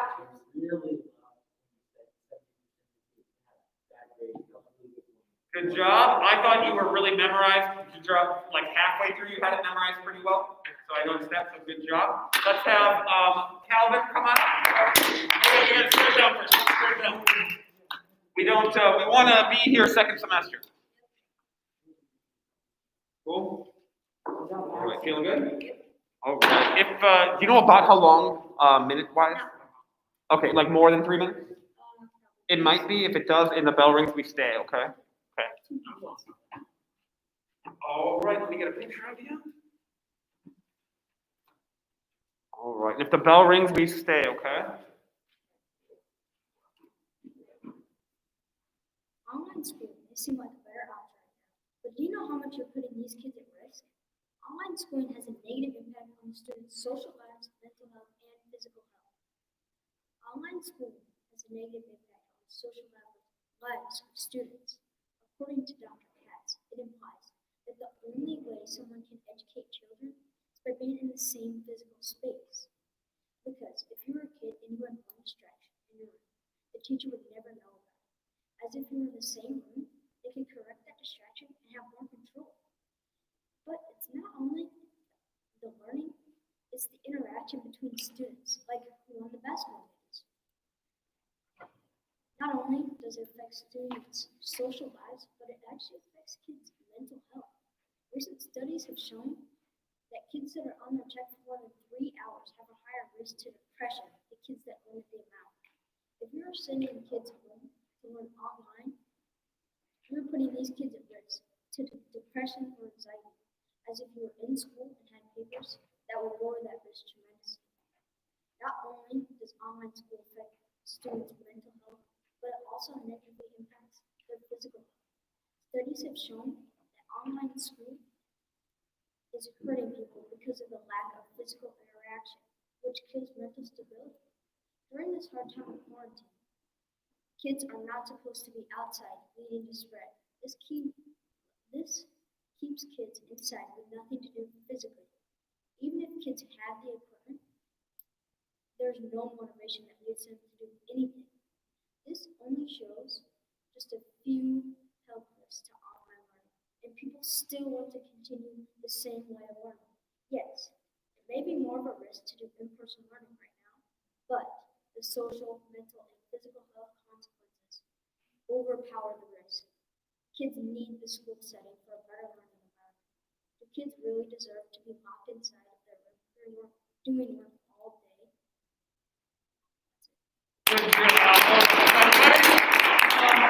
And then, three close. Great eye contact. Connecting it to quarantine. Good tone. I thought that you had a lot of emotion in your voice, so good job there. Clap for both groups. Hey, let me give some awards to some speakers today. So if you did an opening, stick around. So if you were one of the 8 that did an opening, stick around. Otherwise, take off. Oh wait, my people that just went, Max, you good with free rebuttals for your team? What? Who's Oh, your rebuttals team? Carter is gone. That's right. You don't even have to listen to them. They're recorded. He sent them to me. I'm going to play them for the second rebuttal. Okay? Wait, Carter. Same thing for us. And that was who? Tyler.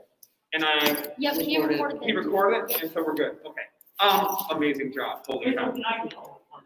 Well, did you do an opening? I didn't open it. I hear you. I'm unbelievably proud of all of you. Everyone here, you got at least a secure. All of you. Okay, so very good job. And we had several exceedings too. Okay. I thought you had a ton of emotion in your voice. I thought yours was super professional. It was just really, like I said, it was well written and presented. Karsten, I thought you did a great job too with presenting and having like a strong professional look. And you were also good with your eye contact. Max, you were worried about the length, but I was really proud that you memorized the first half of it. Silvana, yours was also really well written, I thought. I could tell how much thought you put into it with connecting with your audience. And then you had a lot of snark there. Will, I loved yours too. You're not the loudest person in class or plan, but then you came up here and were very loud and confident. Good job there. Jordan, kind of same thing. You have more of a timid voice in the room, but you were an authority up here. Very proud of you there. And Ava, I love the snarkiness with yours. It was very conversational. So I thought all of you here, if you want to do like a speech team thing, right? So that's what I thought of that. It's tough. I gotta think. I'm gonna do most emotion, and I'm gonna say for Ava. So clap for Ava for most emotion. I'm gonna say I'll say like most professionally presented is what I'm gonna say. I'm gonna give that to Zach. I thought that was really professional, right? Cool. And then another one for just like ability to connect with the audience, and I thought that Silvana should be recognized for that. Okay. All of you did really well. Okay, so all of you got at least a secure. So don't feel bad if I didn't mention you specifically that second time around. All right, feeling good? Very good job. Do we need passes for your next place? Or are you going to lunch? No, I'm not going to lunch. Okay, if you need a pass, stay. Also, I have this live streamed. I'm going to stop the live stream now, and then I will upload it, and it'll be on the YouTube if you want to look at it. Okay, thank you. It sounds like, oh, wait, you had I have math. math? Okay, with Stonehawker or?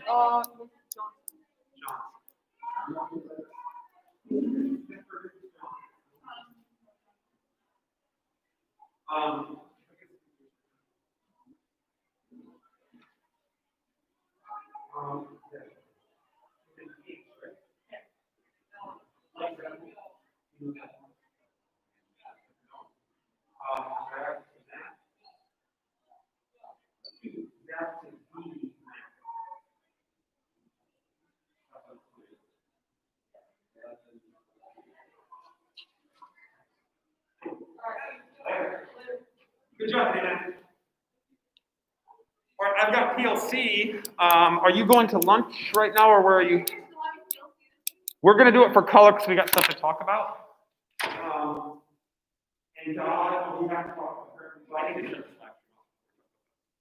All right, do we still have people on this?